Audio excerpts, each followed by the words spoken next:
Our story begins in a city completely destroyed, all because of a mysterious excavation that accidentally broke an ancient seal. Because of this, a strange red mist spread, and anyone who inhaled it would eventually go insane before dying. But something different happened to most other beings. They transformed into terrifying monsters with strange abilities, now called aberrations. In the middle of the chaos, a young man with a mutated arm stared at the destruction around him.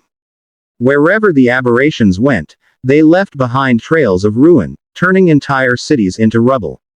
The monsters began attacking humans, and fear spread like wildfire, turning into a full-blown pandemic. In an attempt to stop the threat, the military was called, and they immediately launched a missile from a fighter jet. It hit the target and caused a massive explosion in the heart of the already destroyed city, pushing out a huge cloud of dust that covered every direction. When the smoke cleared, our protagonist was surrounded by giant wolves, and he shouted a name. Slowly, the monsters approached, baring their fangs, ready to strike. Realizing the situation, the young man's eyes lit up red, and he shouted the name again, Xiao Shui, where are you? He then charged at the monsters, using his mutated arm to take them down one by one. After the attack, he felt an intense pain in his arm, now glowing violently red. Even though his body had changed, he stood tall among the ruins, ready for whatever came next. His gaze was firm, his eyes gleaming, as he weakly muttered Xiao Shu's name once more. Struggling to walk through the shattered city, he kept calling for the girl. As he walked, he saw an old rag doll lying in the middle of the road. He fell to his knees, repeatedly calling Xiao Shu's name, reaching out with his monstrous hand to grab the doll.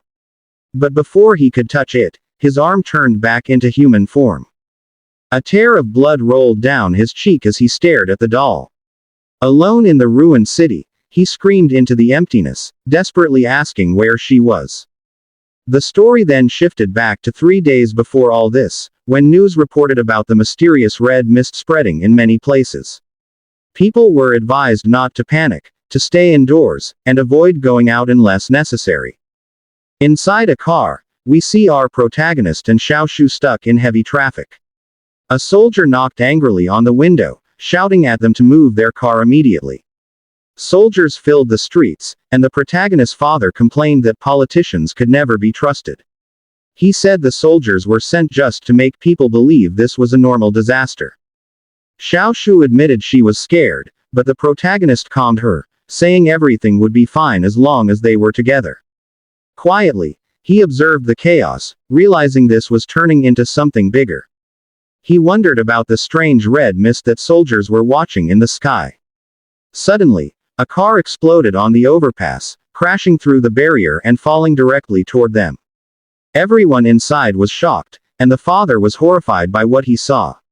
In the face of danger, the protagonist quickly moved, covering his sister and shouting for her to duck. The car slammed onto theirs, crushing it. The young man shouted, asking if his parents were okay. His father answered that his leg was trapped, while his mother coughed in confusion, asking what had just happened. Both parents were injured, and Xiao Shu was terrified.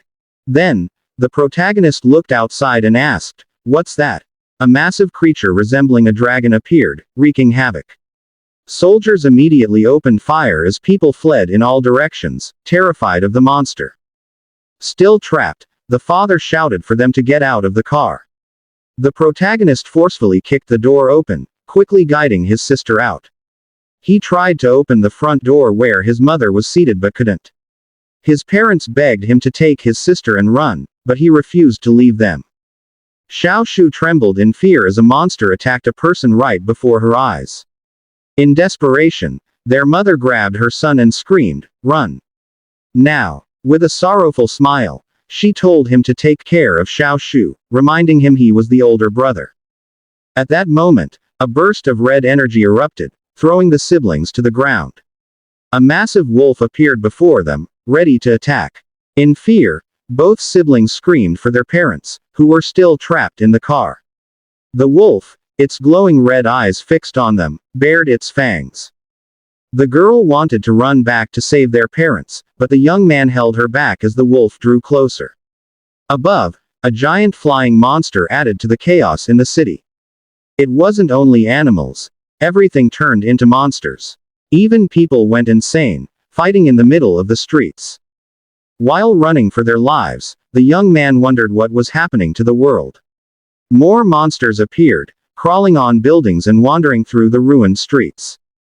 They rushed into a store to hide, the boy covering his sister's mouth as a monster passed nearby. His chest tightened in fear as he prayed they wouldn't be discovered. Luckily, the monster passed without noticing them.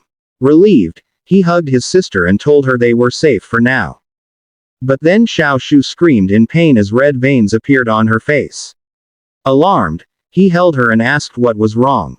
Holding her head, she said she felt unwell. Suddenly, he caught his own reflection and saw the same red veins spreading across his face. He asked himself what was happening. Was it because of the red mist they had inhaled? He quickly grabbed a water bottle, soaked a cloth, and pressed it against his sister's face, telling her to cover her nose and mouth. But then he himself felt excruciating pain, his eyes glowing red, before collapsing to the floor, feeling something forcing its way out of his body. Xiao Shu asked what was happening, but he insisted he was fine, even as his hand started trembling. At that exact moment, the massive wolf reappeared inside the store. Terrified, his sister begged him to stop as the monster closed in. The creature spotted them, baring its fangs, ready to strike. Desperate, the young man pulled his sister and shouted for her to run as the beast lunged. They managed to escape the store, sprinting desperately down the street. But misfortune struck again as another giant flying monster crashed down from the sky, blocking their path. Surrounded once more, Xiao Shu fearfully asked what they should do. Her brother held her tightly, telling her not to be afraid because he would protect her. Suddenly, a massive dragon-like monster descended straight from the sky, landing with a thunderous impact that shook the ground and destroyed everything nearby. Seeing no way out, the young man asked if this was where they would die. Our protagonist dragged his sister back inside to save her, but she hesitated to follow. Inside, he picked up a piece of wood and said that it was too dangerous outside and this was their only chance. With intense anger on his face, the young man prepared to confront the monster chasing them. He charged forward and struck it with all his strength using the wood, but it shattered immediately. The creature was barely affected and now glared at him with burning rage. Seizing the moment, the monster lunged and grabbed our protagonist, who struggled desperately to defend himself. Suddenly, an arrow struck the monster's eye, startling him. From a distance, Xiao Shu asked if her brother was all right and said she would help him somehow. The monster, enraged by the injury, launched a furious attack directly at Xiao Shu, making the protagonist shout for his sister to run. The girl started running for her life while he pleaded with her not to look back. Severely injured, he began coughing and spitting blood. In that instant, he felt as if his body was being torn apart in agony, asking why this was happening now of all times. Meanwhile, the wolf had caught up to Xiao Shu, who stumbled and fell to the ground, screaming in fear. Just before it could bite her, the young man's arm began to mutate. He shouted his sister's name, grabbed a wall, and hurled it powerfully at the beast, pinning it underneath. In a flash, he reached the monster, his eyes glowing with red light as he stood above it, holding a weapon. Overcome with rage, he stabbed its head repeatedly, screaming for it to disappear. Xiao Shu watched, terrified and confused by the horrifying sight. She rushed to hug him from behind, begging him to stop. Hearing her pleas, the young man slowly calmed down and returned to normal. He remembered his mother's last desperate words, telling him to run. Even while injured, his parents smiled at him, entrusting him with the care of his sister as the eldest. The memory of happier times resurfaced, of his parents saying they had to survive no matter what. Back in the present, the protagonist returned to his human form and called out his sister's name. Xiao Shu, with tears in her eyes, worried for her brother. He smiled and apologized for making her worry, asking if she was okay. But before she could answer, a massive monster appeared in the reflection of the window behind them. It smashed through the wall, forcing him to shield his sister in his arms. A gigantic bird-like monster screeched menacingly at the siblings. Our protagonist prepared to fight and called it an ugly bird. He shouted for it to stay away from his sister and bravely charged forward with his staff. With a powerful strike, he managed to push the beast back. After the attack, he told Xiaoshu to hide, saying he would handle the monsters. He explained that the largest one of all was watching them, and he needed to lure it away. Terrified, Xiaoshu clung to him, begging him not to go, afraid he might lose control again. He calmed her with a gentle pat on the head, promising he wouldn't lose himself this time. Holding her tightly, he asked her to just wait and assured her he would come back. Xiaoshu made him promise to return safely. He smiled confidently and said he would definitely come back for her. As he ran off to lure the monsters away, he thought that perhaps hunting and absorbing the creatures' energy could make him stronger. So, with determination, he confronted a new monster, believing he could gain the power he needed to protect his family. He shouted for it to fall while staring with fierce resolve. But the giant ignored him, and instead, several wolves surrounded him. He complained that it wouldn't even bother to fight him directly. Furious, he prepared for battle, declaring he would carve his own path to the boss. He fought the wolves fiercely, landing a heavy strike with his staff. But one of them bit into his arm, enraging him. His arm transformed again, and he tore the wolf apart, shouting for them all to vanish. With a twisted grin, he wondered if this was what power felt like, and said it felt incredible. In the sky, an old warplane suddenly appeared, flying straight toward the giant monster. Noticing it, the creatures quickly retreated from the young man, which confused him. Looking at his mutated arm, he questioned what was happening to him. But then the warplane launched a missile directly at him. Alarmed, Xiaoshu emerged from her hiding spot, but he desperately shouted for her to stay back.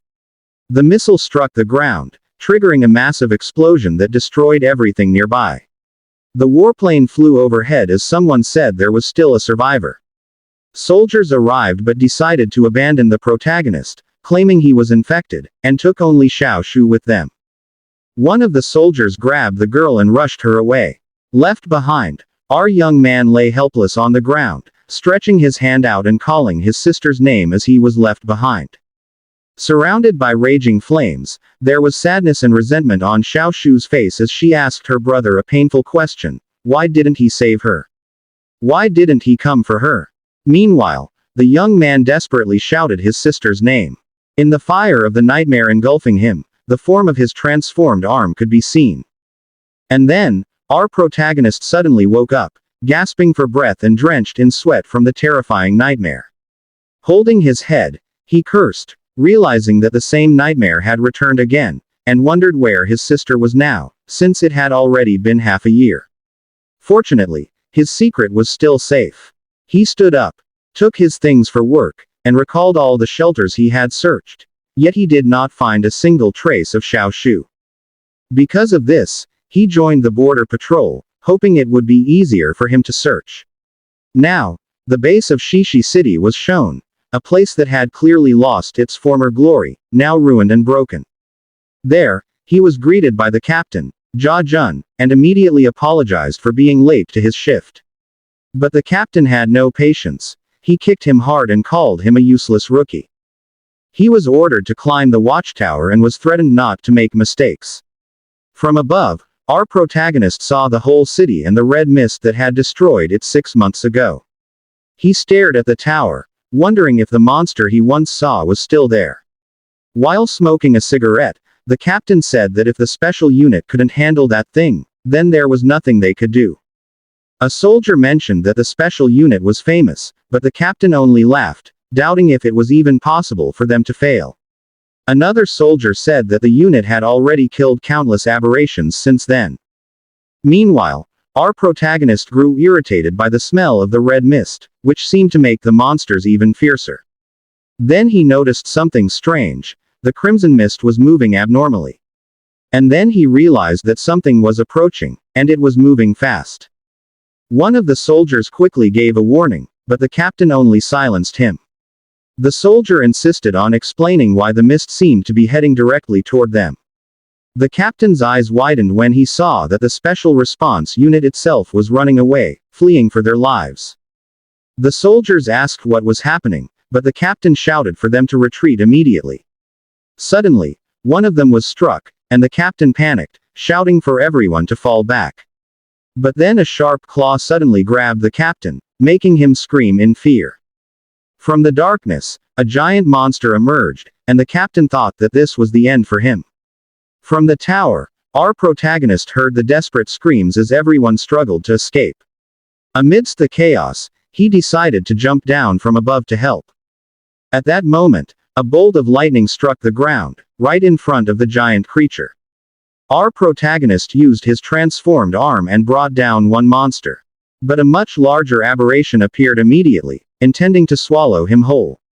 Yet he was fast.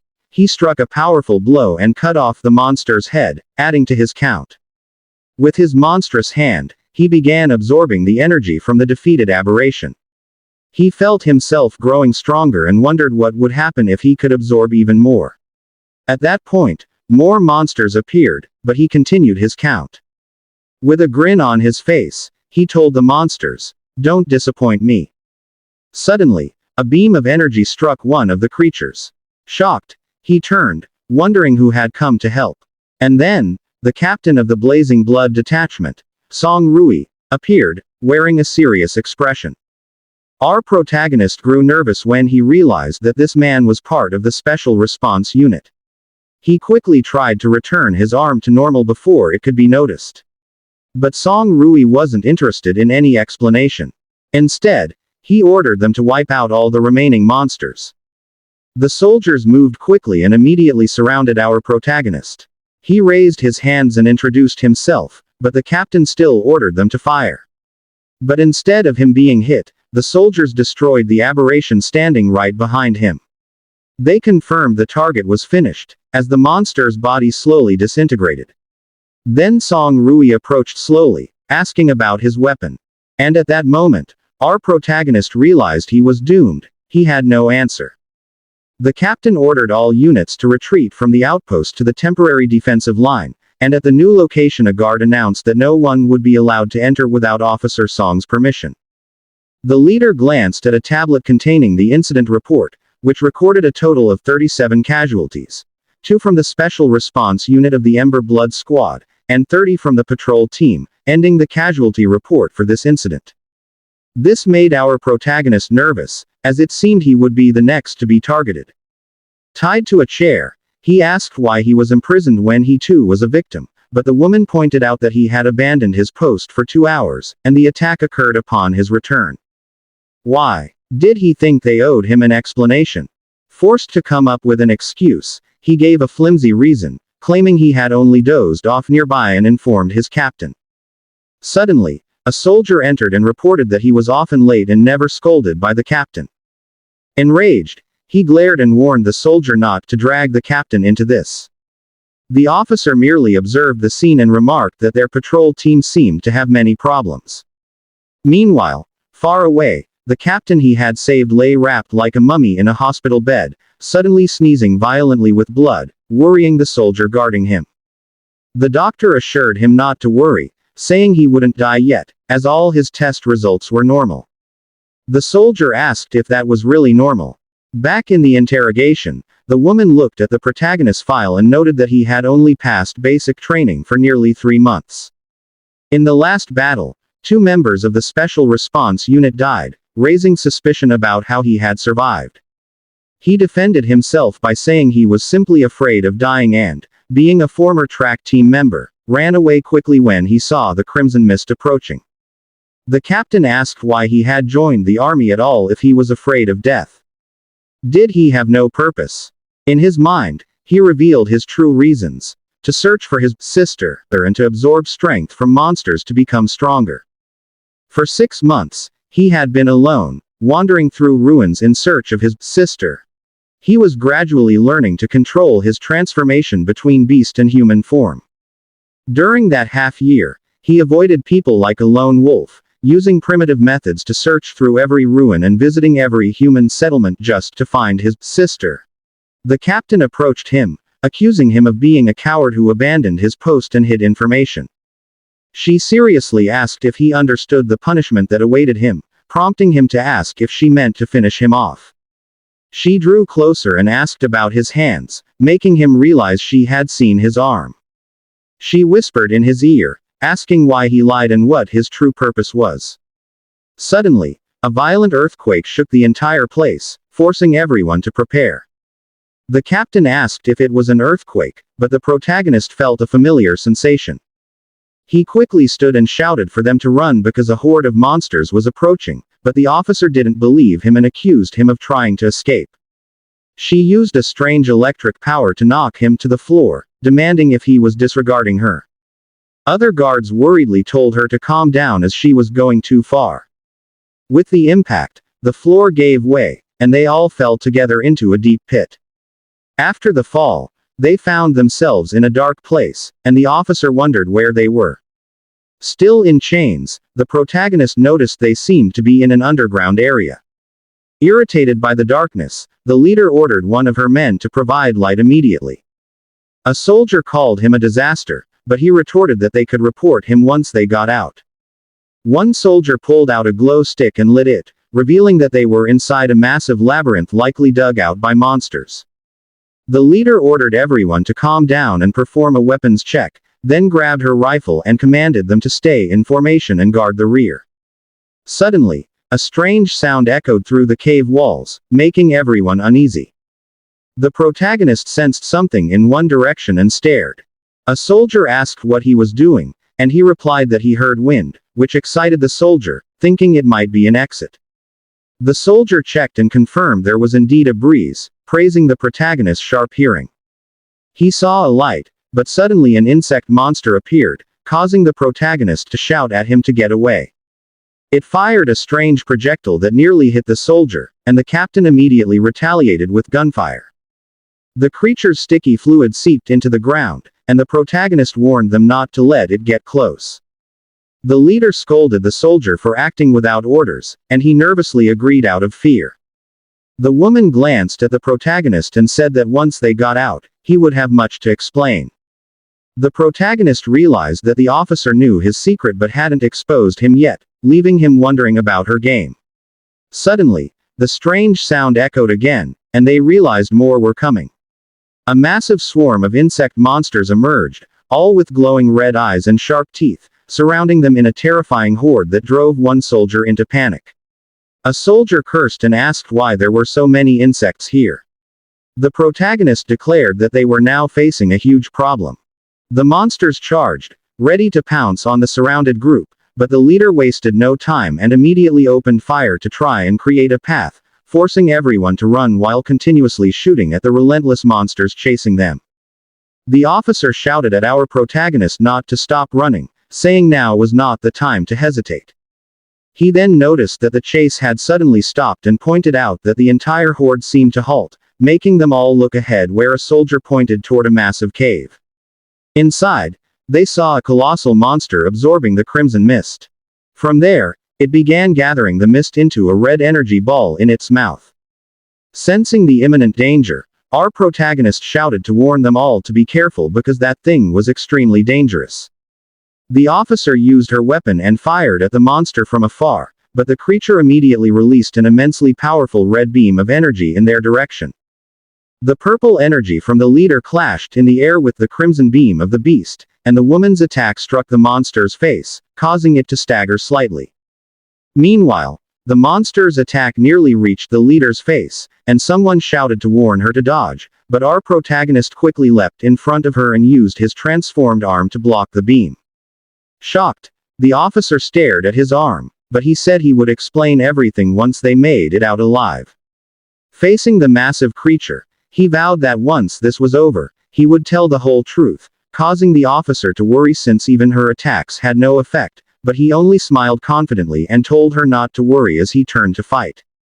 At that moment, he rushed toward the monster at full speed, declaring it was time to begin. He thought the monster was also of Dominator class like him, while a screen displayed the monster ranks. He landed consecutive heavy punches on the beast's body, wondering how strong he would become if he absorbed it. After landing on the ground, he realized his attacks had no effect. In his mind, he admitted the monster was tough, and if it were ordinary, it would have fallen long ago, but this one was like a tank, likely having devoured many others like it. The giant monster struck with massive claws, but the protagonist easily dodged and remarked that its movements were slow, thinking all its points must have been placed in defense. His eyes gleamed as he mocked the monster, calling it nothing more than a walking punching bag. The other soldiers also fired, but their bullets had no effect, making one ask if he was just dreaming. He recalled that the protagonist used to be a coward who always ran away, but now he was fighting like a monster, leading him to question who this man really was. The officer fabricated a story, claiming he was a secret government experiment created to fight monsters, which a soldier questioned since he knew him as a coward, but the woman insisted she only confirmed it when he saved her. Another officer, Lin Yangji, asked if the captain was hiding something, but the woman continued her lie, saying he had escaped from a laboratory and infiltrated their patrol, warning the soldier that the information was highly classified and forbidden to tell anyone. Meanwhile, the monster prepared another red energy ball and unleashed it directly at the protagonist, who immediately felt the extreme danger and was forced to act. He shouted for everyone to move away as the red ball drew closer, and when it struck the ground, it caused a massive explosion that created an enormous wave of dust.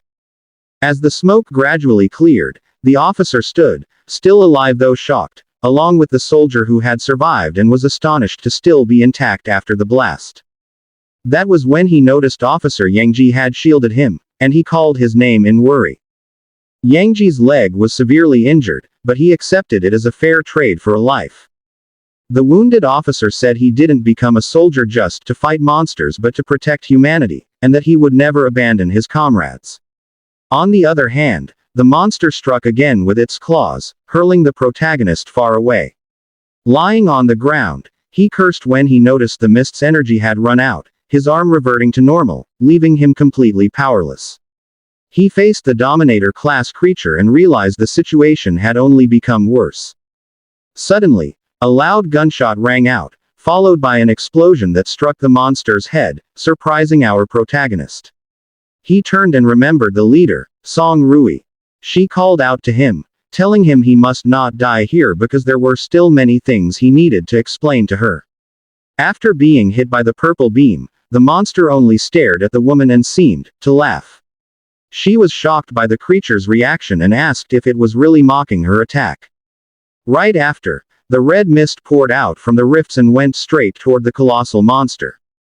The leader realized it was restoring its strength and healing all its wounds. She understood that it could draw in mist from different places to regain its full power. Because of this, she shouted for them to retreat, but the protagonist refused, saying that today this monster would fall. He declared that the red mist was also making him stronger, and this was the best chance to strike. The officer warned him that if the plan failed, this could be his last battle. But he answered that he had already faced death many times, so what was one more? At that point, she agreed and said they only had one chance. She would unleash all her power to shatter the armor on the monster's head, and it was the protagonist's duty to destroy its brain. The leader aimed at the monster's head, preparing for her strongest attack. Then she released all her power while our protagonist charged in for the final strike. The blast hit directly, breaking the protection on the monster's head and opening the chance he needed. He seized it, leaping to strike the monster's weak point. Along with a furious roar, he unleashed a flurry of attacks. His strikes pierced through its skull, causing green blood to spurt out. From afar, the officer watched the scene, wondering if they had finally won. But suddenly, energy burst out and hurled the protagonist away with overwhelming force. The monster's body began to dissolve, and the woman screamed his name in worry. She ran to help him and found him lying unconscious, injured after the battle. While checking his pocket, she found something and wondered what it was. The officer picked up a photograph, while in the unconscious protagonist's other hand was a crystal. Suddenly, a sharp object pierced into his palm and began fusing with his body. In his mind, he asked where he was and why he couldn't control his body. Then he realized he had become a monster and questioned if this was his life flashing before his eyes. All of a sudden, a structure resembling DNA glowed intensely, though he could not understand why. Now, the crystal was embedded in his chest, and he realized he could move again. When he opened his eyes, he felt something strange in his chest. He recognized it as the monster's crystal and wondered how it ended up inside his body. The stone in his chest began absorbing the red mist again.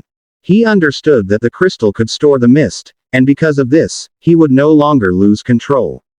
This way, he could absorb other monsters to evolve without the fear of rampaging. However, there was a limit to the newly formed crystal, and it was absorbing the red mist excessively. The protagonist realized that at the rate it was being absorbed, the thing inside his chest could explode. He remembered the giant beetle that had used enormous amounts of mist and decided to let the crystal take it all in. The scene shifted, showing our protagonist lying on a hospital bed, surrounded by red energy. His eyes glowed red as he struggled to control all the power. He sat up and shouted while concentrating the red mist into an energy ball in his hand. At that moment, the officer entered the room and saw him holding that ball, calling his name and asking what he was trying to do. Then he hurled the energy ball toward the leader and shouted for her to get away immediately. At that moment, the energy ball exploded outside the building with devastating force. The scene returned to 5 minutes earlier at the hospital, where the group was resting after the recent battle.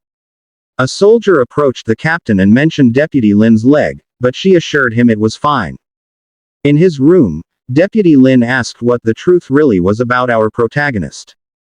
The officer replied that the case of our protagonist was highly confidential and advised him to focus on his own recovery.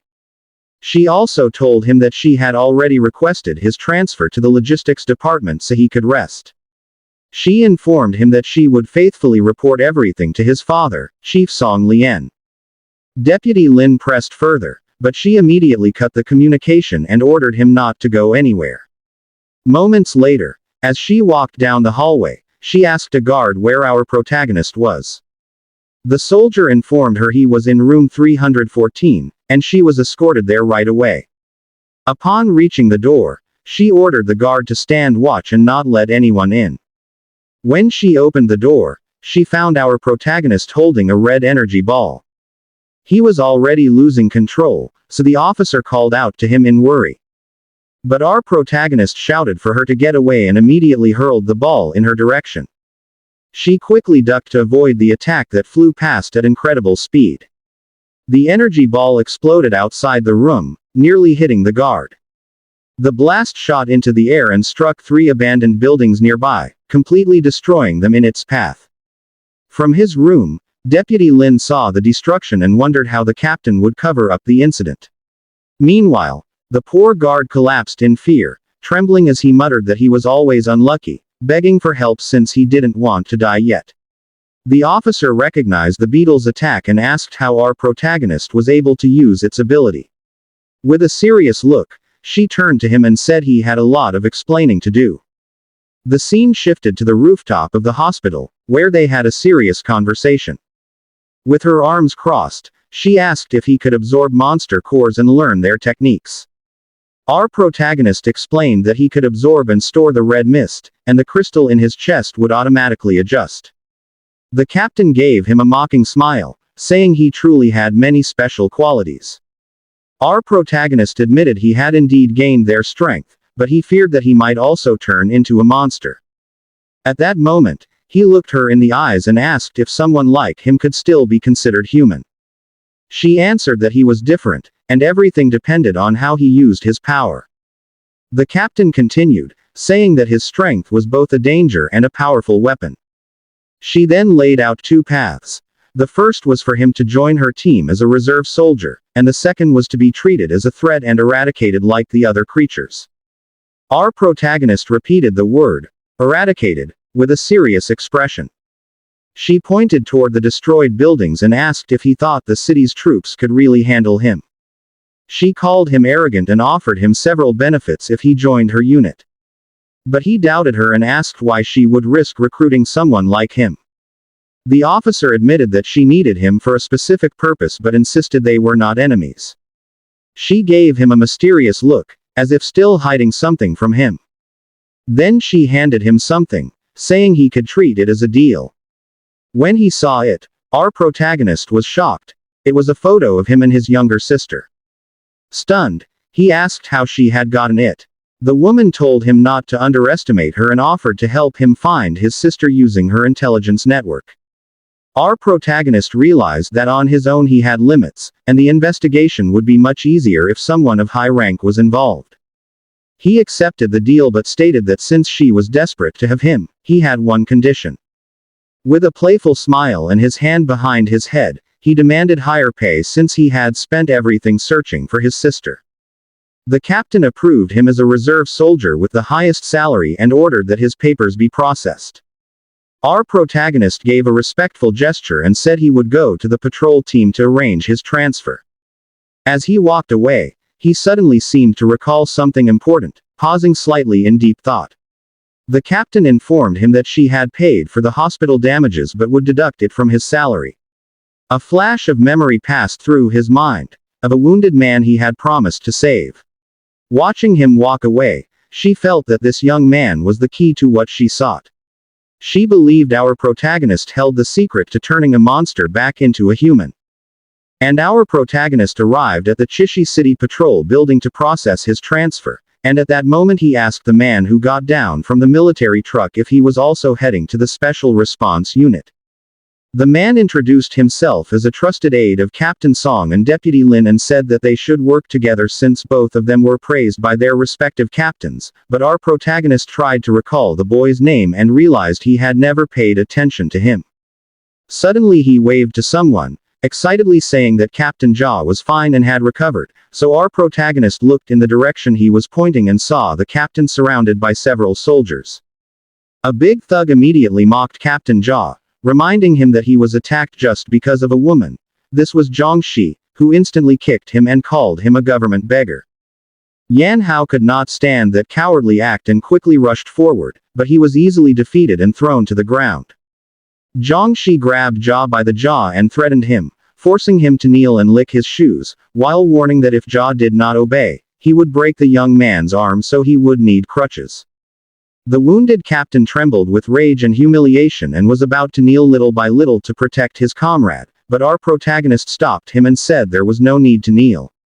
He smiled and said that Ja had once helped him, and it was time to return the favor, along with a threat that he would break the bones of anyone who laid a hand on Captain Ja.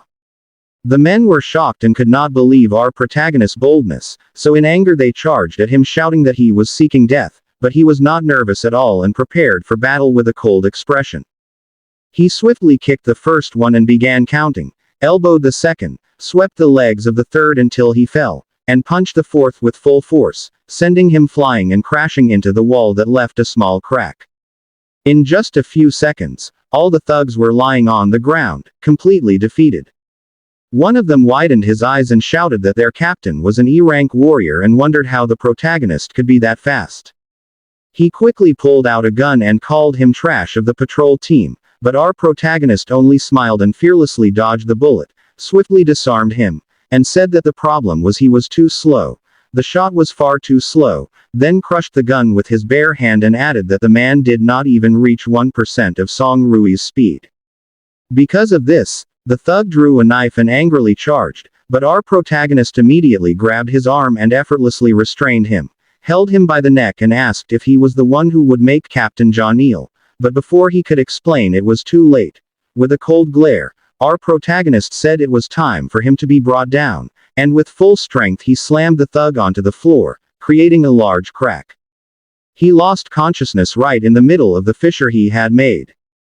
The other soldiers were stunned that he had dodged a bullet and even crushed a gun with his hand, and at that moment our protagonist realized that the strength from the beast core had already surpassed his expectations. Terrified, the other thugs ran away shouting that he was a monster. The young man came closer and said he looked like a god of war and asked if he was all right, while Captain Ja expressed his gratitude, but our protagonist replied that Ja always took care of him, so this was his way of giving back. Ja worriedly asked what would happen if the city defense team opposed them, but our protagonist assured him that since they were already part of the special unit, the defense team would not dare.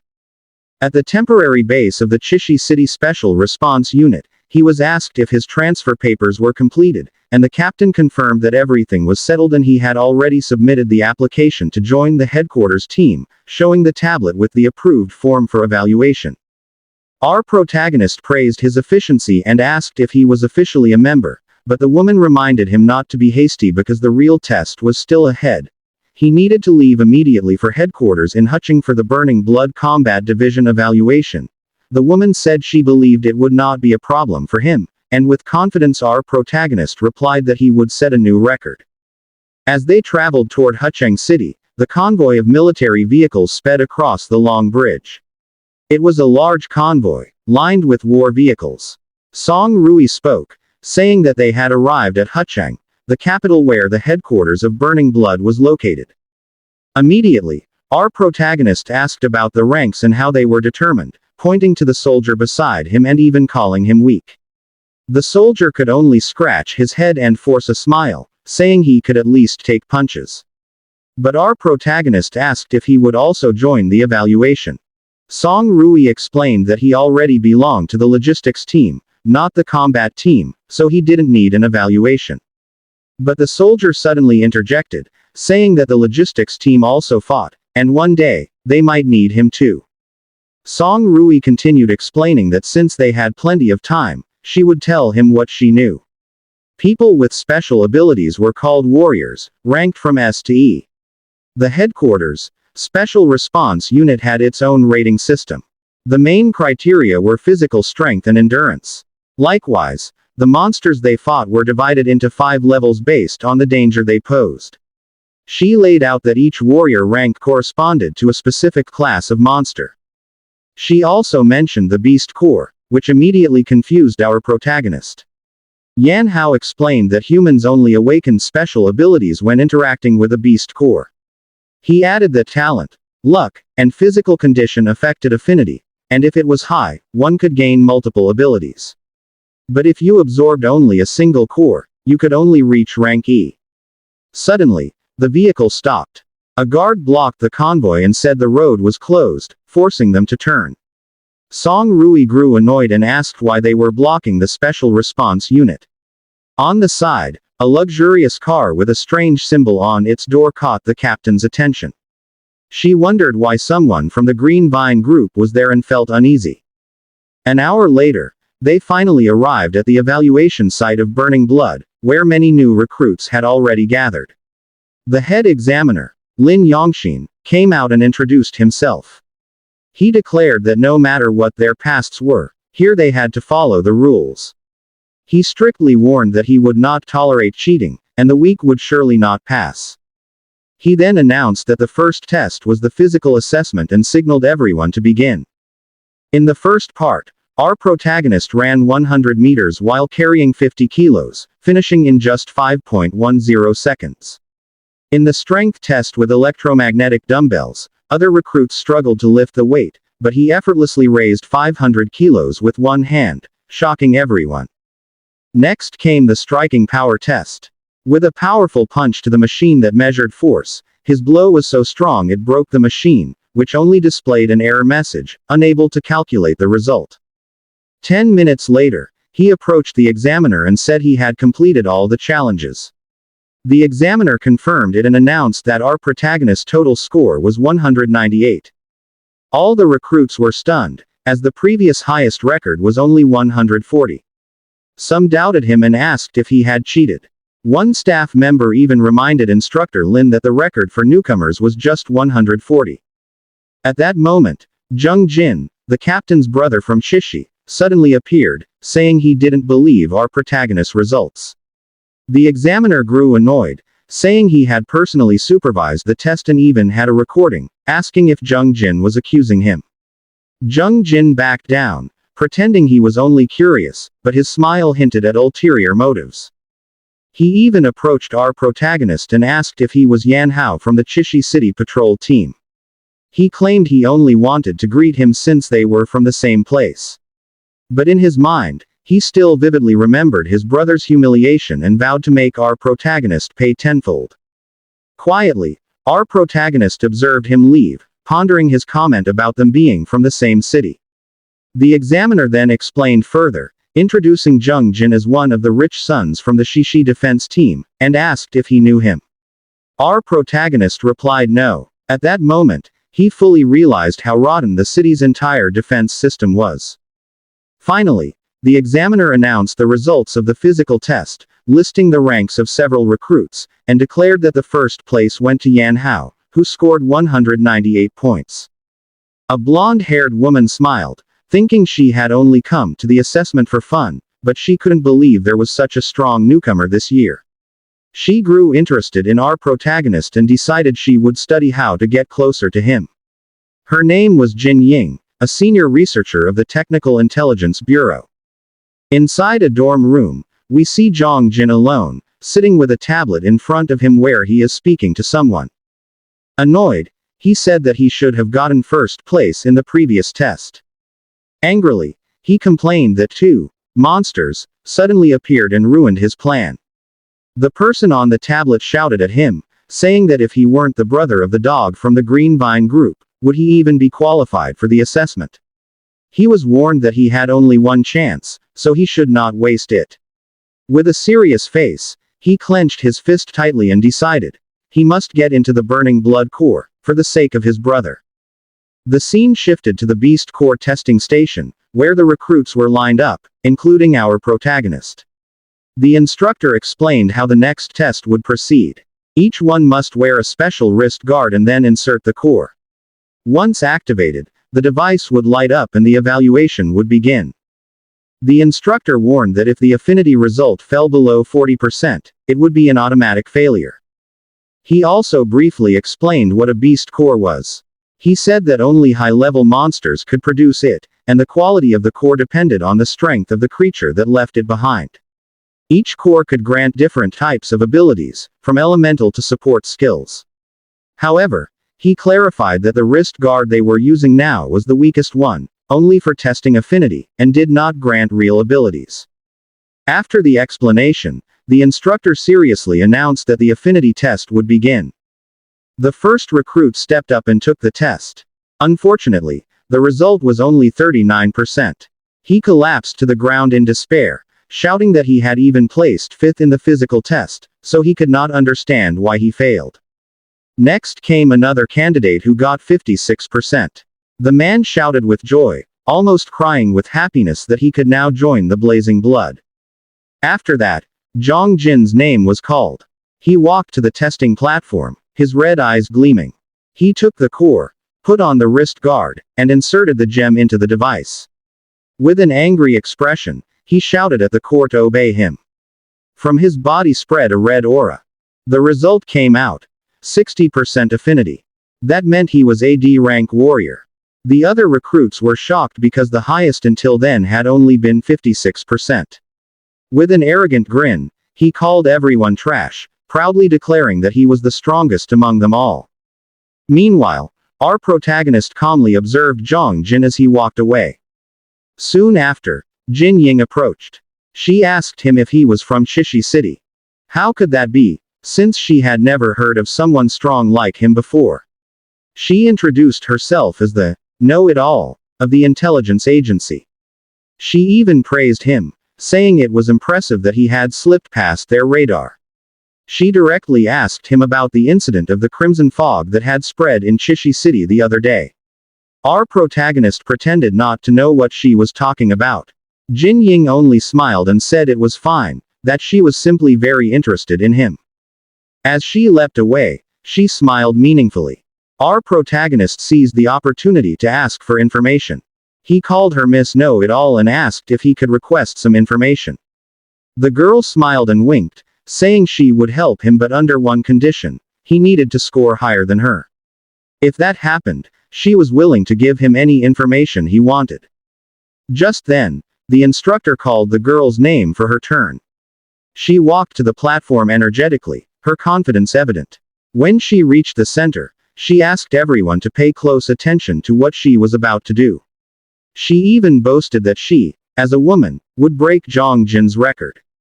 When the protagonist heard this, he wondered if she really was that strong. But beside him, Zhang Jin smirked and called Jin Ying a pathetic clown. The girl only smiled, pointed at herself as if declaring she was the best, put on the wrist guard, twirled the core slightly in the air, and quickly placed it into the wrist. Then, with boldness, she declared for them to watch her. The result came out. 78% affinity. Everyone was shocked. The recruits could not believe it, while the girl, smiling with a thumbs up, was overjoyed at her victory. She surpassed Zhang Jin's record and even proudly mocked him. On the side, Zhang Jin seethed with rage, unable to accept what had happened. After that, the instructor called the final candidate, our protagonist. The girl immediately teased him, asking if he could feel the pressure.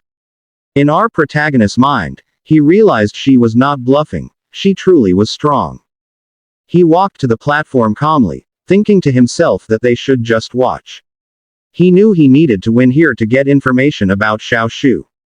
He remembered what Song Rui had said, that his rank would not be lower than C. He also noticed that the core he held was black, the same as the one he had absorbed before. With a confident smile, he put on the wrist guard and activated the device. He raised his arm, ready to see his true potential. The first result appeared. C-rank warrior. The recruits were stunned. One of them even commented that that level was already fit for a squad leader. But suddenly, the display on the screen changed. It showed a system error. Everyone was confused, as it had never happened before. And to everyone's shock, the final result appeared.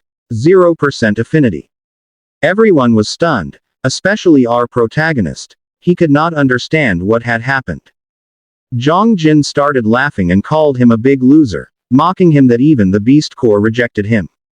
Our protagonist only had a serious expression. At that moment, he looked at his wrist and noticed something strange, feeling that there was something wrong with the device. The wrist guard began to emit a red aura, and the beast core was directly absorbed into his body. His eyes flashed red as he realized what was happening. His body was forcibly absorbing the core.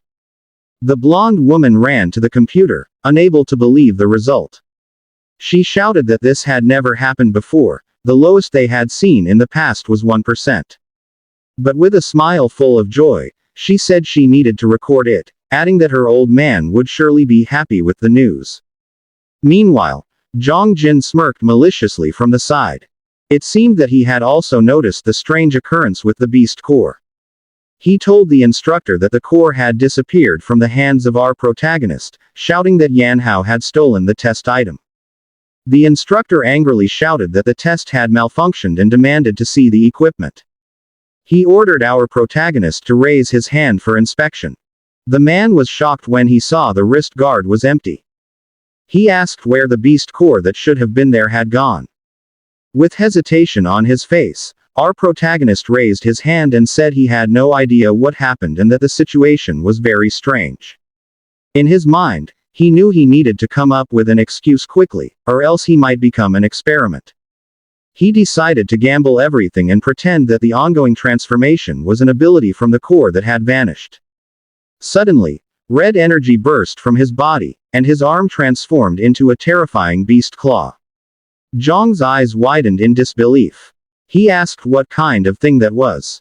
The instructor immediately drew a knife glowing with purple energy, shouting for everyone to step back and enter high alert due to the transformation.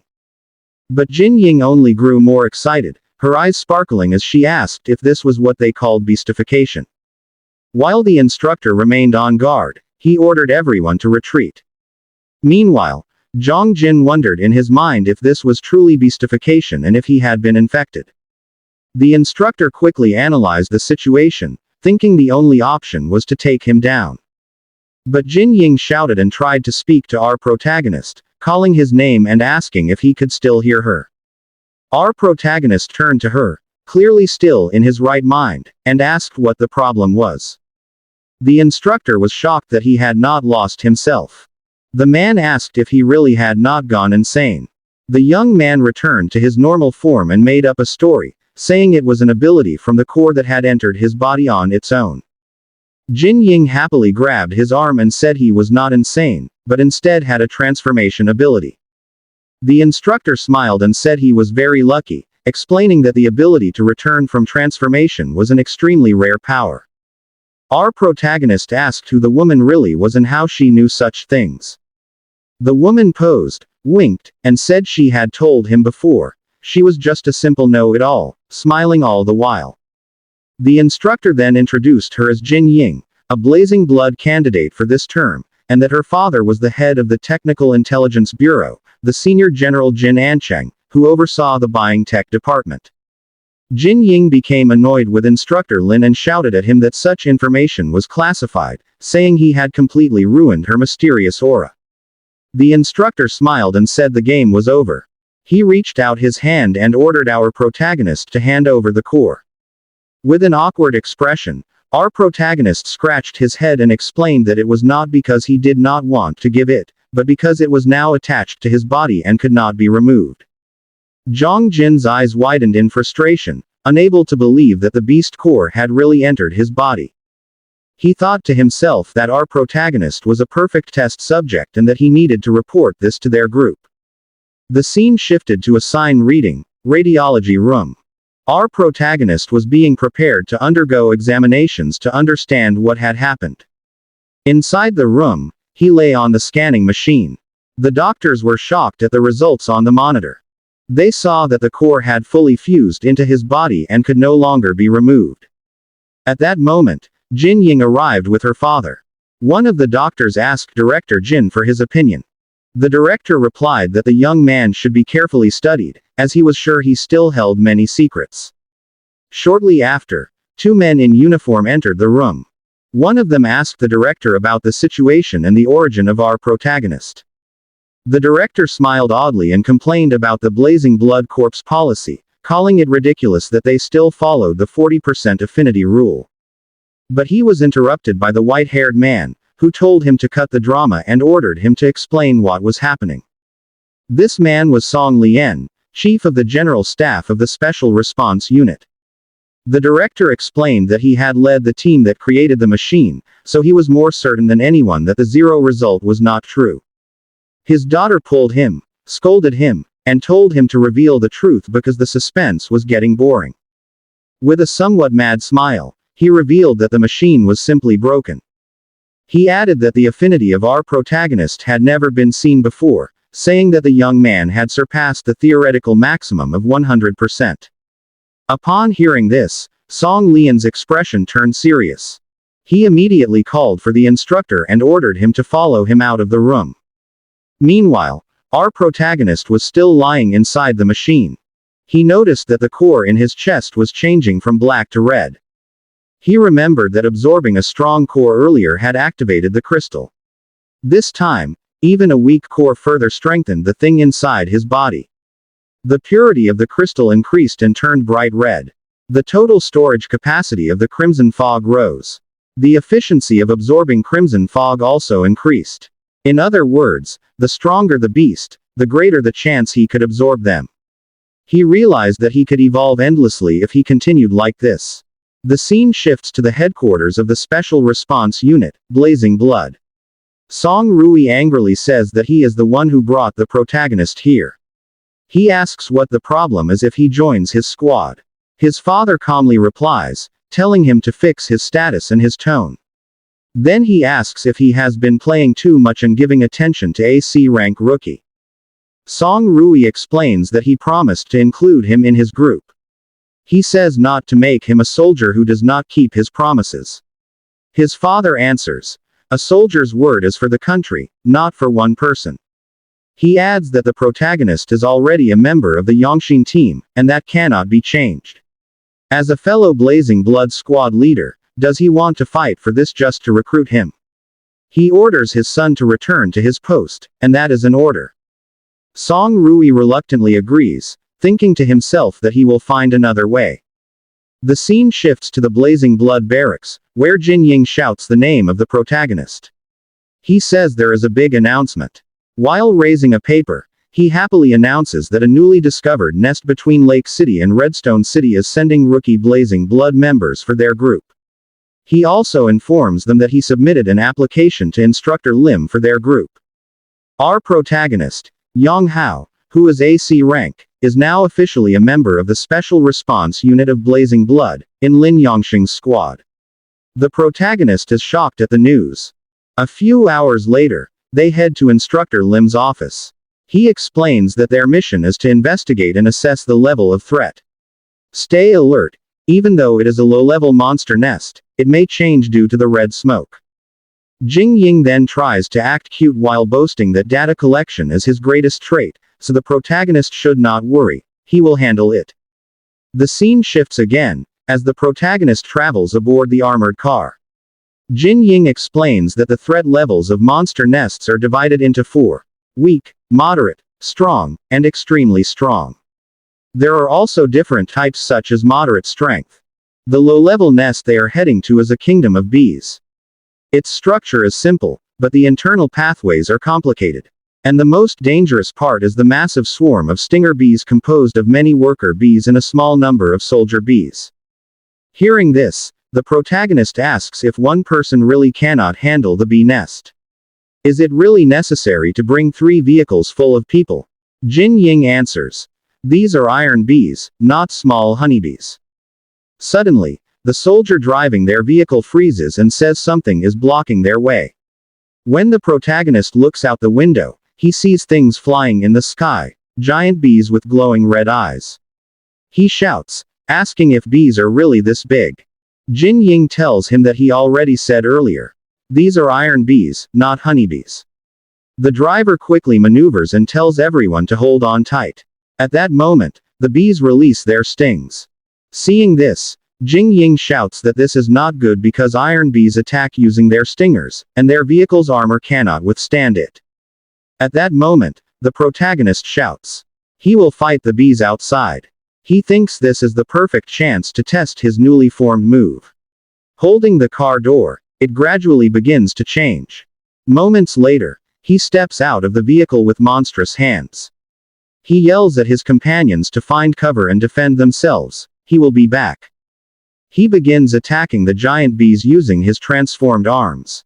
The driver is shocked and asks what kind of ability that is, as he managed to turn the car door into a weapon. Smiling, Jin Ying says that it is a transformation skill. He adds that during the assessment, the protagonist managed to absorb a beast core. At first, he thought the protagonist could only transform himself. He did not expect that he could also use objects for his transformation skill. This means he can turn anything into a weapon. He takes out his notepad, saying this is astonishing and that he must record the battle data. He needs to study it when they return. As the protagonist continues fighting, suddenly a green light shoots directly at him. It pierces through his created weapon, and he wonders what that green thing was that broke through. He realizes that attack is stronger than an iron bee's stinger, capable of breaking his defense. Without hesitation, he shouts to his companions that there are more enemies. He does not know where the attack came from. He warns Jing Ying and the others again to be careful and find a safe hiding spot. The group hides beside a large rock, but one soldier wearing fire protective gear opposes Jing Ying. Arrogantly, he says that iron bees are afraid of fire. Jing Ying warns him not to go out, but he still runs, until the green light strikes him. It directly hits the tank on his back, causing a huge explosion, and he burns alive. The protagonist continues battling the giant bees and asks Jing Ying where the green stings are coming from. Looking at his tablet, Jing Ying explains that it is from a hound-class queen bee. Its stinger has poison capable of piercing armor below C rank. The protagonist shouts in disbelief if such a monster really exists here. The one who investigated this area must have made a mistake because this is not a low-level nest. Hearing this, the protagonist tells Jing Ying to help him fight the scout-class bees, and he will take care of the queen bee. Jing Ying immediately agrees. He releases a surge of energy from his body, gradually gathering it into his hands, then shouts, "Storm." He unleashes sharp winds that strike the monsters one by one, creating a path toward the queen. Seeing this, the protagonist's eyes glow blue. He thinks he has caught it now. A gigantic queen bee with 3 glowing red eyes appears before him. As his eyes shine, he removes the weapon attached to his hands and slowly wraps it like paper until it forms into a sharp spear. He raises it and tells himself that its shape will handle the rest. Then, he stomps the ground hard, shattering it, takes his stance, and hurls the spear surrounded by a crimson aura straight at the queen bee. The queen of the bees could no longer react to the attack and was immediately struck in the abdomen, the protagonist's weapon almost piercing through. When Jing Ying saw this, she could hardly believe that the protagonist had directly hit the queen's vital point.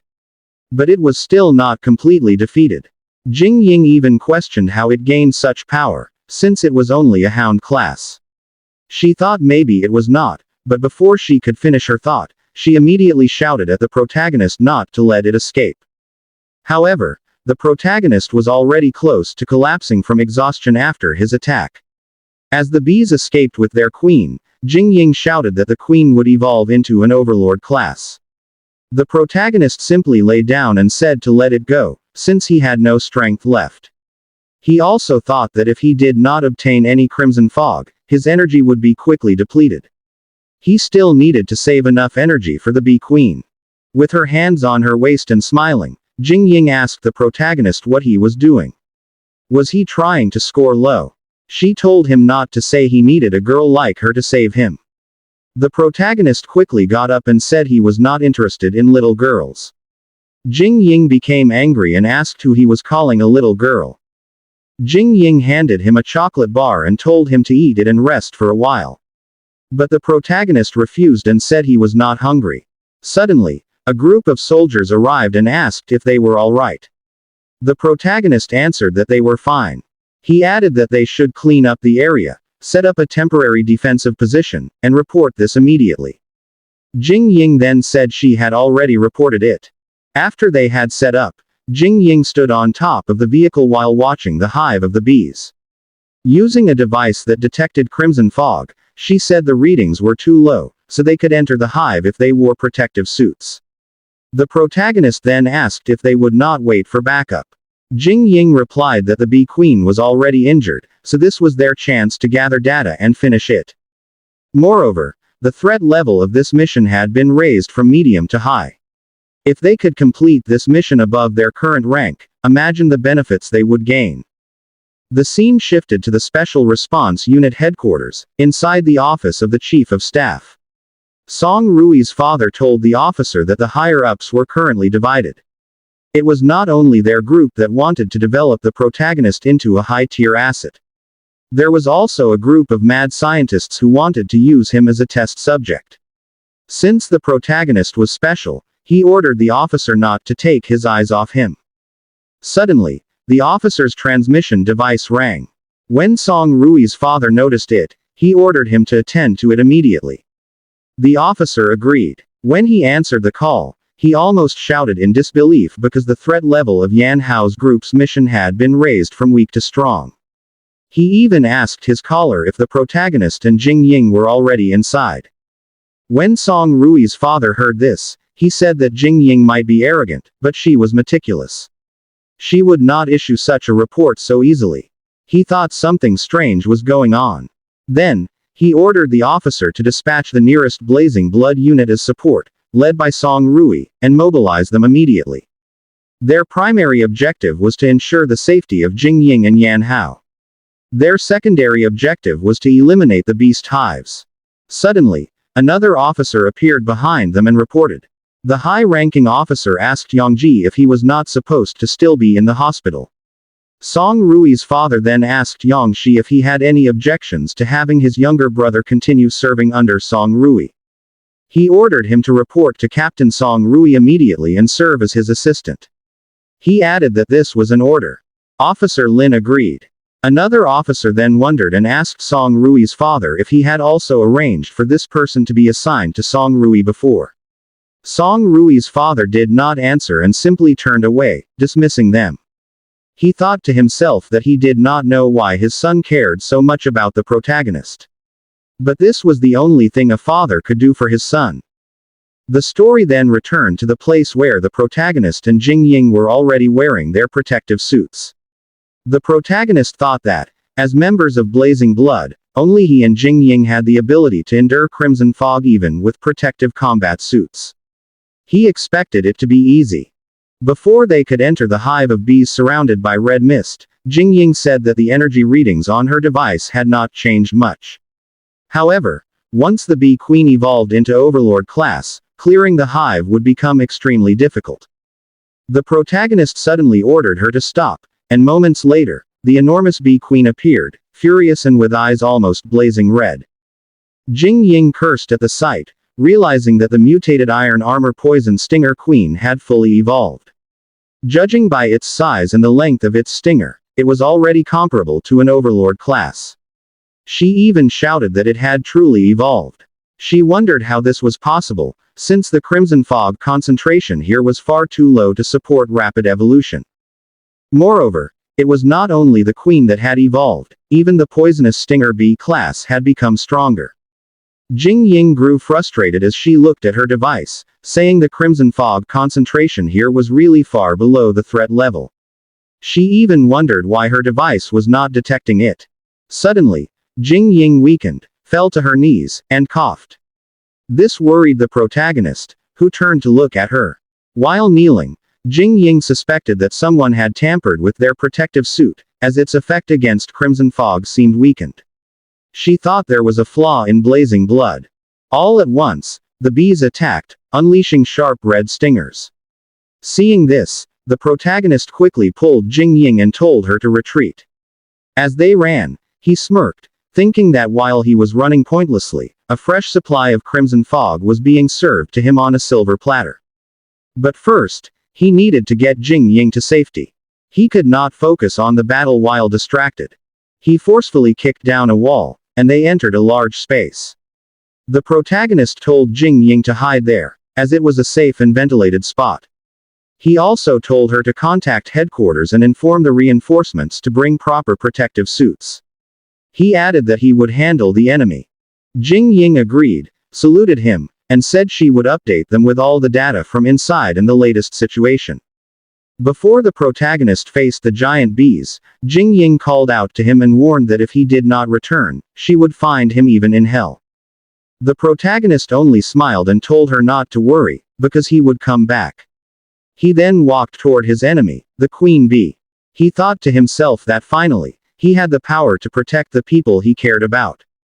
As he stood surrounded by giant bees, including the overlord class mutated iron armor poison stinger queen, he said in his heart that today, once again, he had made a promise, just like the one he made to his sister Xiaoshui.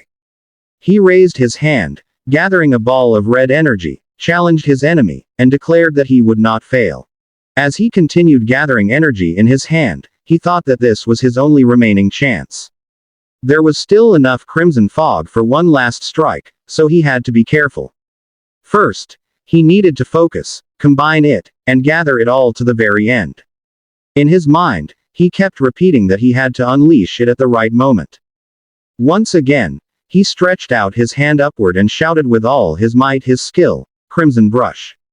A powerful surge of crimson energy burst from his hand. It struck directly at the bees above, and at the same time, there was a huge explosion. Flames and energy erupted like blazing lightning in the sky, and the very hive of the bees was pierced by the energy. As the smoke slowly faded, he looked around and wondered if what he did worked.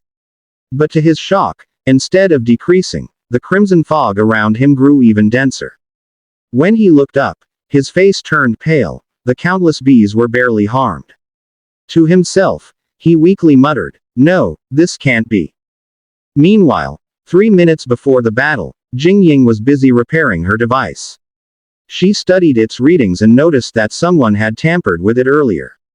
Once the device was finally fixed, it could once again properly measure the concentration of crimson fog. Her eyes widened. The device gave a severe alarm. The concentration of crimson fog had already exceeded the limit. She immediately grew anxious. In her mind, it shouldn't be this high. Why was the reading nearly double?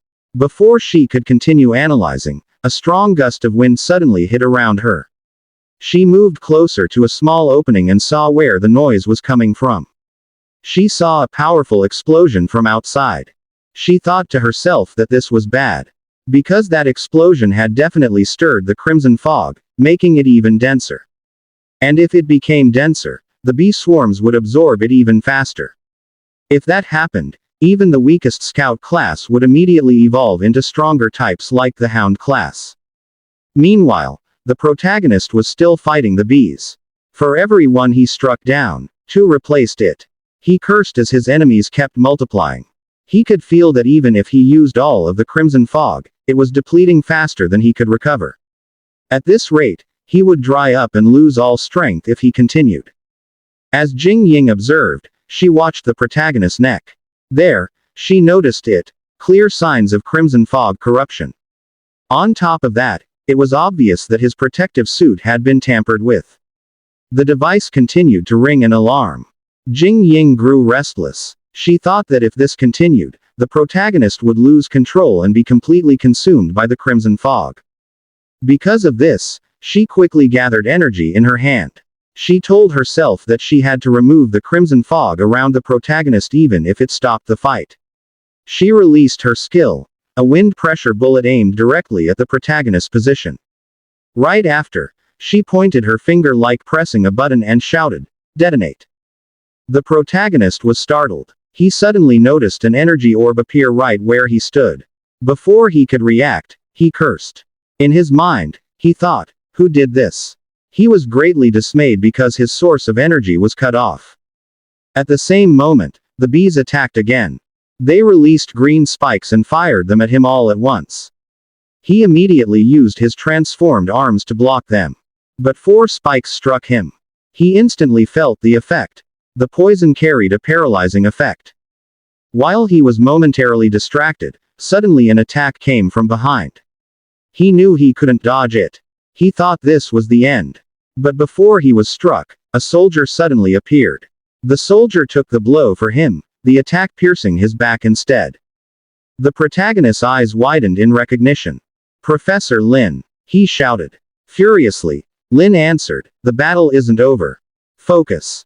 As the bees surged again, a burst of powerful violet energy suddenly erupted from another direction. One after another, bees fell. The protagonist looked and saw Song Rui. He immediately asked, "Why are you here?" Song Rui answered directly, "Headquarters ordered us to provide support." At the same time, he shouted to all the troops, "Clear out the insects." All the soldiers immediately responded. They rushed forward, wielding their fire-protected weapons. And there, the fierce counterattack against the bees began. Song Rui ordered his men in Group A to unleash super heat in the front to surprise the enemy. After that, he ordered Group B to cover with fire in the middle. He also told Lieutenant Lim to retreat. The protagonist retreated with them to regroup. Lieutenant Lim immediately responded and they ran back. Suddenly, the queen wasp prepared and the tip of its stinger began to glow. Moments later, it released a red laser beam directly toward the protagonist and Lieutenant Lim. Seeing this, a soldier shouted at the two. But Song Rui told them not to look back, not to stop, and to keep running while he prepared his weapon. He thought to himself if this was a Dominator-class wasp. He had no other choice. He immediately released the energy he had gathered in his weapon and called it electromagnetic annihilation. His attack was wrapped in powerful lightning and directly struck the queen wasp's attack. Song Rui thought to himself that this technique generates a high-voltage electromagnetic field that can destroy and paralyze everything within its blast range. His attack managed to nullify the queen's attack. After the explosion, blue lightning spread and directly struck the queen wasp. A soldier shouted in awe after seeing their captain's attack and realized that this was the Dominator-class queen wasp that Jing Ying had reported in his intel. Another soldier shouted that it looked like it was trying to escape. But Song Rui shouted that it was already paralyzed and could not escape. He ordered everyone to clean up the swarm and prioritize the rescue. Everyone immediately agreed. The protagonist glanced back slightly and said that he had no idea Song Rui was this strong. Lieutenant Lim said that back in Redstone City, he hadn't brought his battle equipment and combat armor, so this was probably not even his full strength. While the soldiers were busy burning the wasps, Song Rui approached the protagonist and asked where Jing Ying was. The protagonist quickly pointed to where she was. Suddenly, Jing Ying came out and called Song Rui, Ice Queen, angrily saying that 10 minutes more and she would have taken her corpse instead. Song Rui told her not to forget to get treatment and that she still owed her for the last time she had saved her. Lieutenant Lim said that their primary objective had been completed, the wounded had been rescued. He asked what the next orders were. Song Rui answered, eliminate the swarm and remove the threat of the nest. Meanwhile, while they were busy talking, the protagonist secretly slipped away behind them, thinking that he would use the opportunity to gather Crimson Fog energy again. The last Crimson Fog cannon blast hadn't finished off the Queen Wasp, so he needed to try again. He slowly absorbed the Crimson Fog around him and sighed as he felt it was almost completely filled. But suddenly, he froze and turned when he heard something. Even Song Rui's group could not believe what they saw. The Queen Wasp was not completely defeated and began gathering strength again. Jing Ying shouted that it was absorbing all the Crimson Fog in the nest, and added that it was evolving again. She couldn't believe it and asked if it had become an Overlord class. Her device suddenly gave a warning that the Crimson Fog had already exceeded level 4. Jing Ying asked where that fog came from. Could it be that this nest was high level? The Queen let out a loud roar and Hound-class wasps began emerging again behind them. When Lieutenant Lim saw this, he quickly warned Captain Song Rui that the wasps were appearing behind them. The protagonist quickly jumped and said they could handle the wasps and he would finish the Queen. Song Rui shouted and ordered everyone to continue assisting. Lieutenant Lim replied that he understood. As the protagonist jumped quickly upward toward the Queen, he thought about how he would finish it immediately. Using his transformed hand, he began slashing the Queen repeatedly. Then, he stepped back slightly and gathered red energy into his hand. He thought it wasn't enough to rely only on his claws. He immediately threw the ball of red energy toward the Queen and shouted Scarlet Condensing Blast. It caused a massive explosion and he immediately fell to the ground. He wondered if it worked. But before the smoke cleared, the Queen launched a sharp projectile toward him, which he barely dodged. He thought that he needed to find a suitable weapon. He paused slightly when he saw the Queen's stinger stuck on the ground. He quickly grabbed it and used his beastification bind. It transformed into a massive sword. As the Queen continued to attack, he quickly dodged each strike. He faced one attack head-on and slashed it with the sword. He gathered all his Crimson Fog energy. He was in the air, above the Queen, right in front of its head. He thought, since this weapon was given to him, he would return the favor. His sword and his eyes glowed with red energy. He shouted Red Mist Slash. He swung the sword with great force, splitting the Queen Wasp in half. It exploded violently and its body parts scattered everywhere. As the smoke slowly cleared, a red crystal appeared in the air, glowing brightly. As he looked at it, he thought that it was a Dominator-class beast core. He immediately grabbed it and said that he would take it. But suddenly, the crystal shone on his chest and a tremendous red energy burst out through his whole body. He felt its weight. He thought that the energy of that power was immense. His crystal core instantly filled and he could barely endure the overflowing energy. Meanwhile, in Song Rui's group, they continued slaughtering the wasps. They managed to eliminate them all. Jing Ying even wondered why the wasps suddenly weakened. Song Rui ordered everyone to go and support the protagonist. But when they turned, they were shocked to see the protagonist collapsed on the ground. Song Rui immediately shouted, calling out his name. Yin Ling immediately examined the protagonist lying on the ground. She said he had been too exposed to the Crimson Fog and might lose himself. When Song Rui heard this, he immediately ordered Lieutenant Lim to deploy a mobile medical pad, and block the neural transmission. Lieutenant Lim immediately agreed. They returned to the temporary camp beast-type perimeter and placed the protagonist in the mobile medical pad. A worried soldier asked how the protagonist was. Lieutenant Lim replied that he was stable for now. Song Rui then told Jing Ling that as the tech officer, she should adjust and monitor the parameters of the medical pad. When they had properly laid the protagonist inside it, they immediately closed it and anesthesia was administered. Jing Ying said this was only temporary and that they needed to return to headquarters immediately. Meanwhile, inside the protagonist's consciousness, he was being strangled by one of his personas whose whole body had already transformed. It told him to surrender his body and embrace beastification. But in the protagonist's mind, he remembered his parents, crying and bloody when the world began to change. He also remembered his sister's face crying, as red veins slowly appeared on her face. He wondered in his mind if he was about to die. He apologized to his parents and to his sister. He even said that everything was over, and he was almost losing hope. But suddenly, his father appeared before him, telling him to take care of his sister. Meanwhile, his mother told him he had to live. His sister also appeared and begged him to promise that he would return safely. The protagonist thought that his sister was still waiting for him. Next, the people around him appeared, the soldiers who told him that he was a warrior and that this fight was not yet over. He needed to focus, and they trusted that he could do it. One even said he would not allow him to give up. Others urged him to wake up. He shouted loudly as he thought that everyone was waiting for him and that this was not over yet. He had to survive. From his back, chains began to emerge and bound the persona that had been strangling him earlier. He declared in his mind that he had to find Xiaoshu and protect everyone he cherished. He would not fall here. This was not his duty alone. While pointing seriously at his other persona, he said that it was also its duty to fight. After that, he began absorbing its crimson fog while it was bound in midair. In his mind, he said it should return because everyone was waiting for them.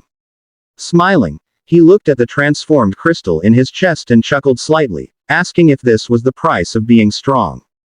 With every breakthrough, he felt like he was dancing on the edge of a cliff. After all this, he wondered in his consciousness why he still could not open his eyes and could not move. Meanwhile, while the armored vehicles were heading back to headquarters, suddenly a strong whirlwind appeared around them. A sandstorm made it difficult for them to drive. The soldier driving shouted that the sandstorm was too thick, he could not see the road, and it was too dangerous to drive. Lieutenant Lim told Song Rui that there was an old ruined city just 3 minutes ahead. He asked if they should take shelter. Song Rui did not immediately answer and instead asked Jing Ying about the protagonist's status. While looking at her laptop, Jing Ying said his vitals were stable but he remained unconscious. Then Song Rui ordered Lieutenant Lim to head to the ruins and tell the accompanying vehicles to follow. They went straight to the ruins that Lieutenant Lim had mentioned, and as they entered a large abandoned building, Song Rui shouted for everyone to get out and regroup. But he noticed the surroundings and told Jing Ying that something seemed wrong with this place. He ordered her to check the structural stability, crimson fog density, and heat signatures. Jing Ying immediately complied. After that, Song Rui ordered the soldiers to protect the protagonist because he was the top priority of their headquarters. Meanwhile, some people were hiding and grinning, their eyes glowing red as they watched them. Moments later, they released many arrows coated with green liquid. Lieutenant Lim immediately went on alert and shouted to everyone that they were under attack and had to take cover. An arrow struck directly at him, but using his gear suit, he blocked it with his arm and activated hardening. Jing Ying noticed that the arrows contained poison from the wasps. Moments later, a strong explosion occurred and a large rock fell from above. Song Rui immediately shouted for everyone to take cover. He strongly kicked the medical pad containing the protagonist to push it away before the rock could fall. He quickly ran to avoid it. Meanwhile, Lieutenant Lim protected Jing Ying using his hardened armor. The attackers began to emerge and surrounded them. Their leader shouted not to let them escape and to take everything. The enemies began throwing bottles, and when they shattered, green smoke came out. Song Rui realized it was Dominator-class beast liquid, a gas that causes paralysis. He immediately covered his nose. The enemy leader gave the signal to begin the attack and kill them all. Suddenly, a large man with an eye patch appeared in front of Song Rui. He even called her sweetheart, and demanded goods. Song Rui ignored him and immediately attacked with a powerful kick charged with lightning. With such strength, the man was thrown against the wall, almost embedding into it. But suddenly, a chain struck directly at the medical pad and dragged it away. Song Rui hurriedly chased it, but because of the effect of the gas, he fell to the ground. The enemies were delighted as they pulled the chain attached to the medical pad. One even said that if it was being guarded so heavily, it must mean there was treasure inside. Jing Ying panicked as she tried to reach for the medical pad and shouted for them to stop.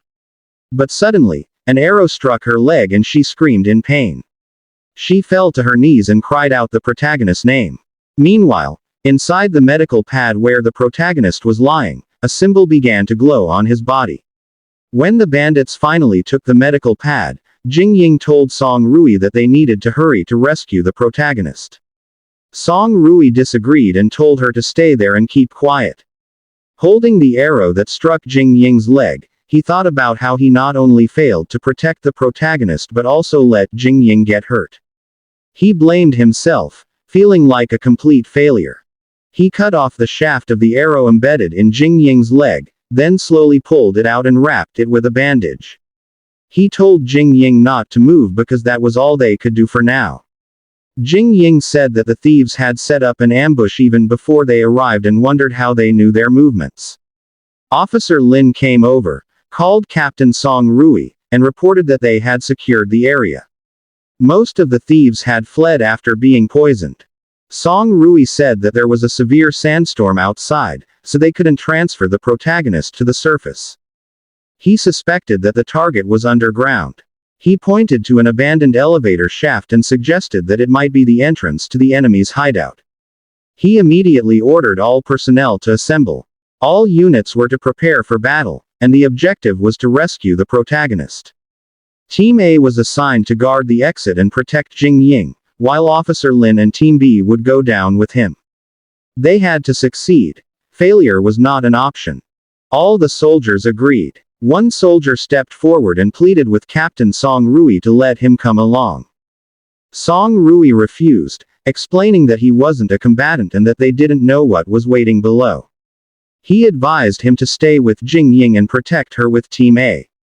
But the soldier shouted that the protagonist was his best friend who had once saved his life, and now that he was in danger, how could he just stay there? Song Rui allowed him to come but warned him to stay close and not fall behind. The soldier agreed.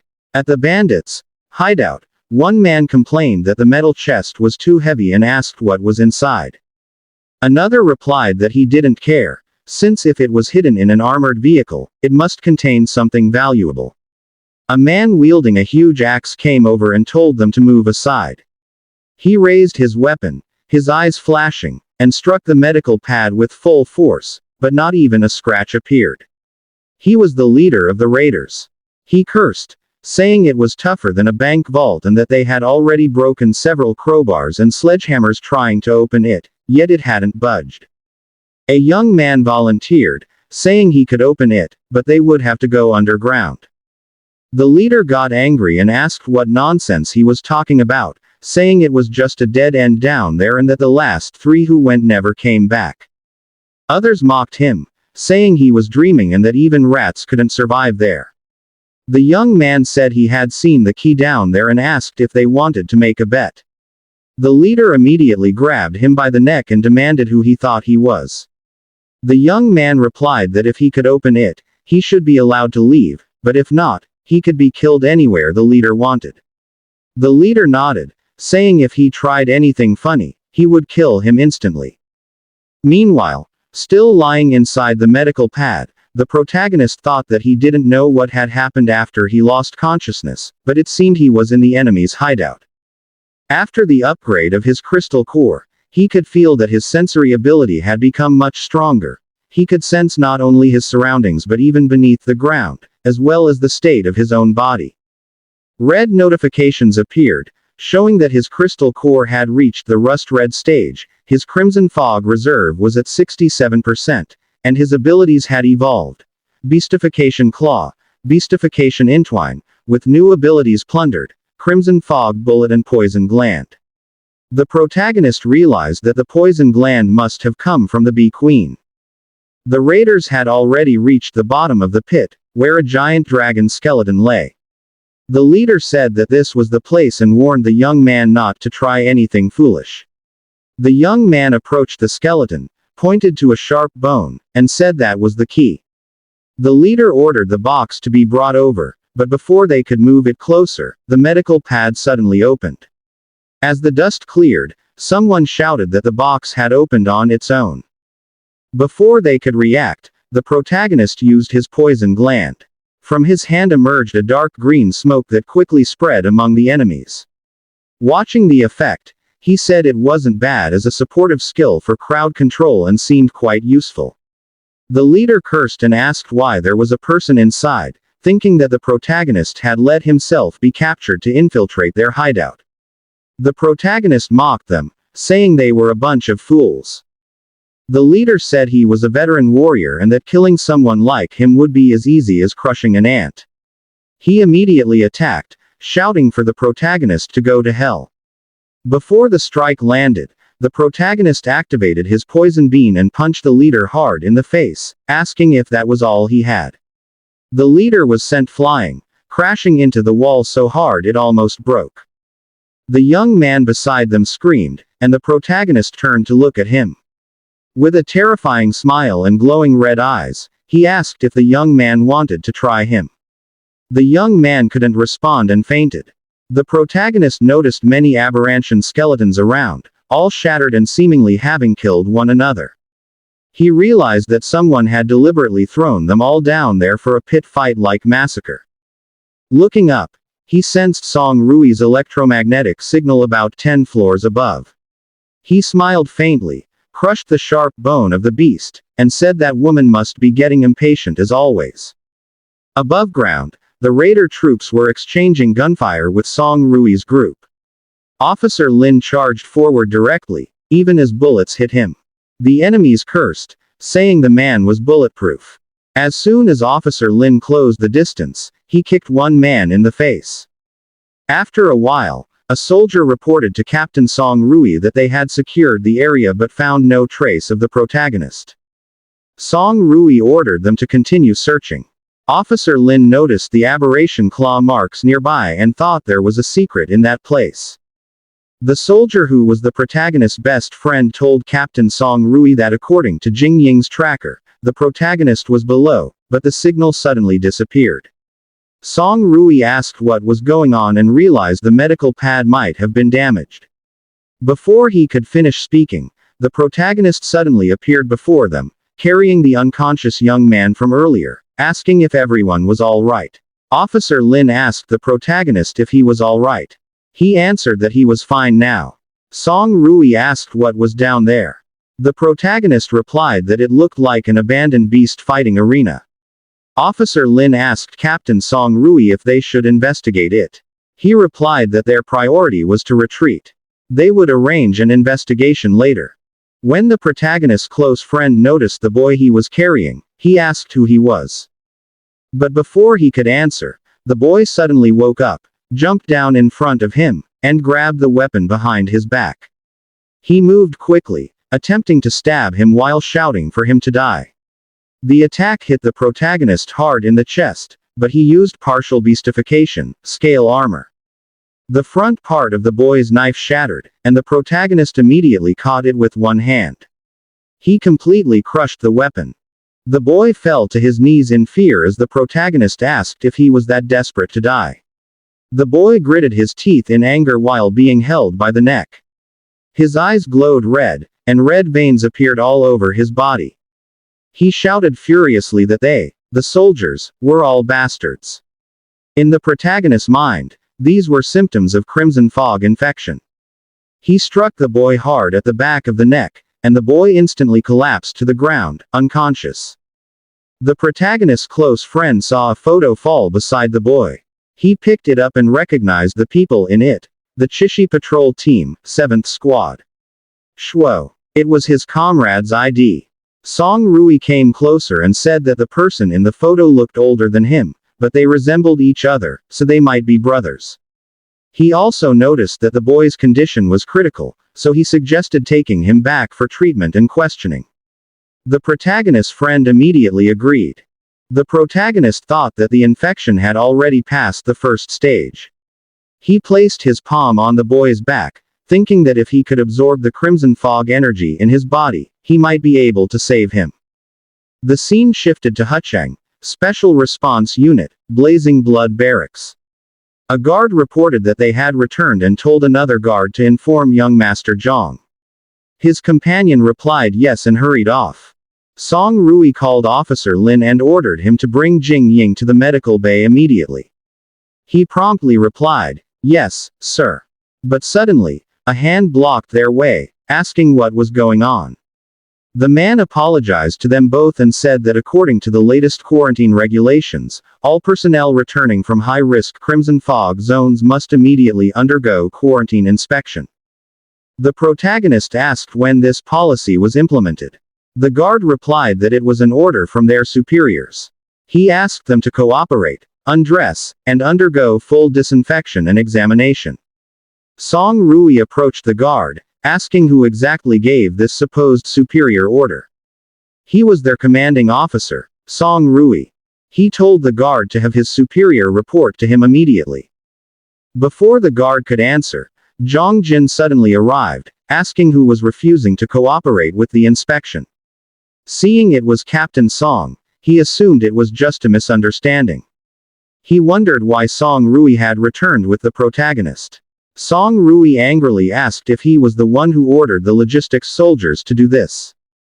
Zhang Jin explained that he was in charge of quarantine safety for the new soldiers. Captain Song and researcher Jin were veterans of the Special Response Unit, so of course, they didn't need to be checked. He further explained to the protagonist that this was for the safety of the entire barracks and asked for his cooperation. Song Rui shouted that there was no need, releasing a purple aura from his body as his eyes glowed. He demanded to know who Zhang Jin thought he was to give orders here. He was not the one in charge. Zhang Jin was left speechless in fear. The three of them continued walking, led by Song Rui, who told them to ignore him. But Zhang Jin still stopped them, pointing at the boy being carried by the protagonist's friend. He asked if they planned to bring that filthy creature into the barracks. The protagonist's friend replied that he was not a filthy creature, he was the brother of his fellow soldier. With a smirk, Zhang Jin said that he came from the patrol team. Trash should go to the garbage, so he ordered the guards to seize him. The protagonist's friend refused, but Zhang Jin asked if he was defying a direct order. Song Rui was about to speak, but the protagonist stopped him. He activated his poison gland and told Song Rui that he would handle this. The protagonist grabbed Zhang Jin by the shoulder and told him to stop. Zhang Jin asked if he was defying him, but then froze as he suddenly felt something strange in his body. He realized it was poison. He wondered when it happened. With a calm smile, the protagonist said that he knew Zhang Jin didn't like him, but his methods were too low. He advised him to step back while he still could. He told him to look at himself. Just a few words and he was already lying down. The protagonist called two guards and told them to take Zhang Jin back to rest. One guard approached his team leader, asking what happened. Zhang Jin thought to himself that the protagonist won this time. He would just wait. As they walked away, Song Rui asked what he had done. The protagonist answered that he shouldn't worry, Zhang Jin just wouldn't be able to stand for a few days. The scene shifted to the medical laboratory. Jing Ying said that her combat suit had been intentionally coated with a slow-acting corrosive agent. Its protective functions had failed after being exposed to a high concentration of crimson fog. Song Rui's father replied that there might be a mole who didn't want Jing Ying to return alive. He added that the protagonist was also one of the targets. The protagonist said he believed he was the main target, and Jing Ying was only caught up in it. Song Rui's father said that until everything was clear, both of them were suspended from all field missions. Jing Ying's father said that it seemed they had some pests to eliminate at headquarters. He hoped Song Rui's father could assign trustworthy people to protect his daughter and the protagonist. If anything else went wrong, both of them would be in danger. Song Rui's father replied that he understood.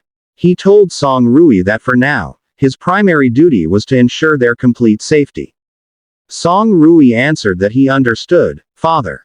A few days later, the protagonist sat and gazed up at the sky, thinking about the suspended field mission, the mole in the army, Zhang Jin from the city defense team, and Shuo from the patrol team. What should he do now? His thoughts were interrupted when his friend arrived and called him Brother Yen. The protagonist asked what was wrong, what happened. His friend whispered that while examining the boy, he found a picture. The woman in the photo looked like his sister. The protagonist shouted in shock, asking if he was sure. He gripped his friend's hand tightly, causing him to scream in pain and say that his arm was about to break. The protagonist and his friend immediately went to where the boy was. When they opened the door, his friend quickly asked the doctor, what was his condition? The doctor replied that his condition was stable for now, but he still needed to be observed. However, his infection had been extremely severe when he first arrived. The doctor wondered how it had suddenly subsided in the past few days. The protagonist approached the boy and extended his hand. The doctor noticed this and asked what he was doing. He replied, "Sorry, doctor. This is an Ember Blood internal investigation." He politely asked the doctor to step aside for a moment. The doctor said that he knew the protagonist was a raider, but the sudden disappearance of the infection symptoms was strange. Before he could finish speaking, the protagonist said that he knew. He thought to himself that he was the one who removed the crimson fog from the boy's body. While looking at the photo taken from the boy, he silently uttered in his mind the name of his sister, Xiao Shui. When the boy saw this, he asked the protagonist what he was doing. He said this is photo of his brother.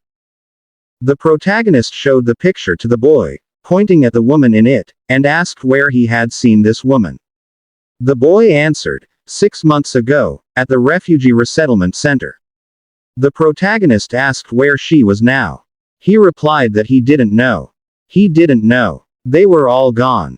The red marks began to appear again on the boy's face as he struggled, shouting that even his brother. She promised to wait for him in the city. He promised he would come back soon. When the protagonist heard this, he remembered the promise he made to his own sister. His thoughts were interrupted when his friend said that Shuo was the one assigned to evacuate the refugees back then, but he was given another mission in the middle of the transfer and disappeared afterward.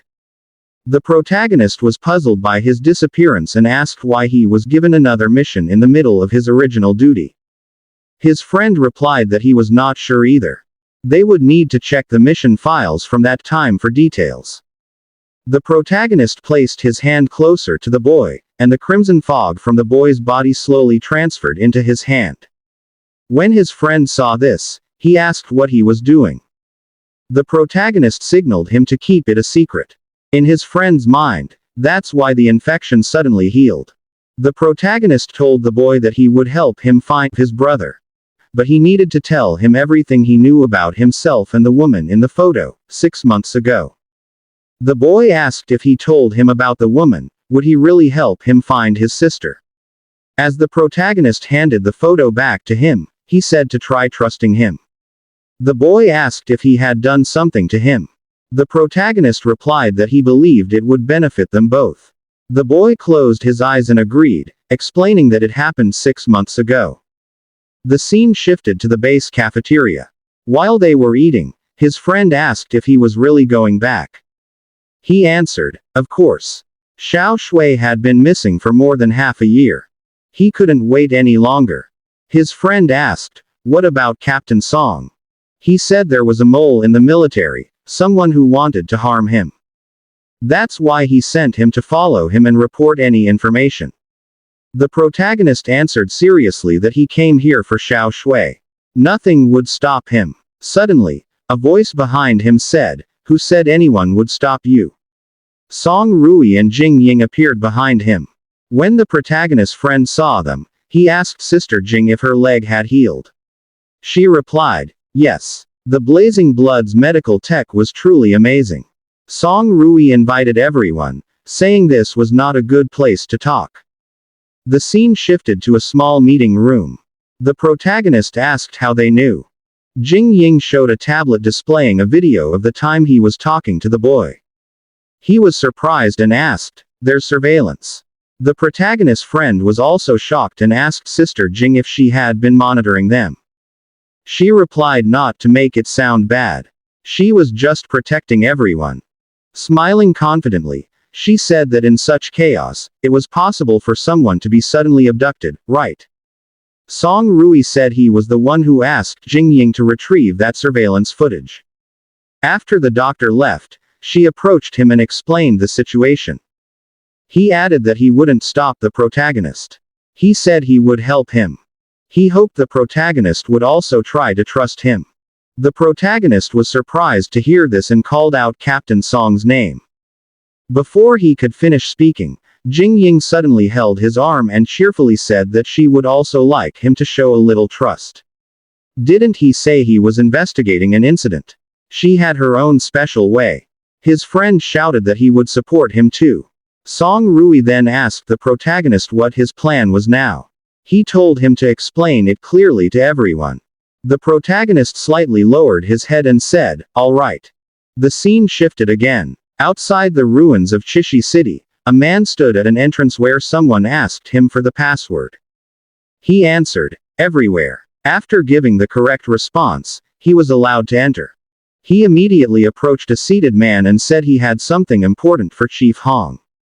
The man replied that Chief Hong had no time to speak with him. The man explained that it was about the protagonist. He was on his way to Chishi City from Huchang. Grinning, the man quickly called Chief Hong and said they had intel about the protagonist. The red-haired man smirked, thinking that the protagonist was finished. A few days later, at the outskirts checkpoint of Chishi City, people were shouting questions about what was happening and what they were doing. The guards blocked them, saying it was the city guard defense protocol. All incoming vehicles had to be inspected. They requested that everyone lower their windows for inspection. Meanwhile, in a luxurious vehicle where the protagonist group was riding, Song Rui wondered what the city guards were doing. The situation was already chaotic. The protagonist's friend said he had never seen them this active in defending the city before. The protagonist changed the topic, telling Song Rui that it was a nice car. He didn't know he had such taste. Song Rui replied that this wasn't a military mission, so they couldn't use a military vehicle. His personal car was more discreet. The protagonist's friend asked if it was all right to leave Sister Jing alone at headquarters. Song Rui replied that he had Officer Lin watching over her, so there shouldn't be any problem. The protagonist added that Jing Ying said she had her own way of helping with the investigation. He left her there because what she needed access to was only available at headquarters. Song Rui added that besides, Jing Ying could provide remote support through the military command. A guard approached their car and knocked on the window, saying, "Security check." But suddenly, another guard standing on a building shouted, pointing that an aberration was approaching, spotted 1 kilometer out. It was the Iron Ridge Wolf Pack. The guards cursed and ran in panic, shouting for everyone to retreat. Seeing this, Song Rui exclaimed that those bastards were just going to leave them here as a blockade. The protagonist got out of the car and said to let him handle it. The monsters chased the people on the streets, and one of them was almost bitten, screaming for help. Before the monster could devour him, the protagonist appeared behind it. He quickly attacked the monster using his transformed arm. With one swing of his hand, he managed to slash the monster at the neck, shocking the man. Standing before the other approaching monsters, he told the man that if he still wanted to live, he should run. The Scout-class Iron Ridge wolves gathered in front of him, showing their sharp fangs and glowing red eyes.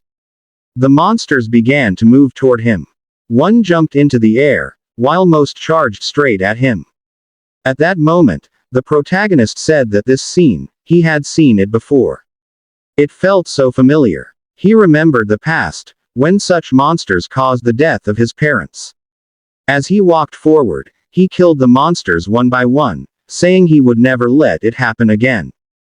When the guard soldiers saw this, one shouted in shock, asking what kind of monster that man was. He wiped out the entire group of aberrations in an instant. Another immediately ordered, "Quick! Inform Captain Zhang. That man has arrived in Chishi City." One soldier replied, "Yes, sir," and ran off quickly. After the protagonist finished off all the monsters, he returned to their vehicle, proudly saying that it wasn't even difficult for him. His friend gave him a thumbs up and said, "You're amazing, truly a real Ember Blood warrior. Song Rui then said he would take care of the rest. He turned to the guard soldiers and shouted, "Hey, you there! Soldiers of the city defense team." A guard approached, and Song Rui showed his ID, introducing himself as Song Rui, squad leader of the Special Response Unit's Ember Blood Squad. He ordered them to immediately stop all inspections and allow civilians into the city. The guards quickly obeyed. Once they were inside, Song Rui said that the security check earlier seemed suspicious, as if there was another reason behind it. He asked the protagonist what he thought.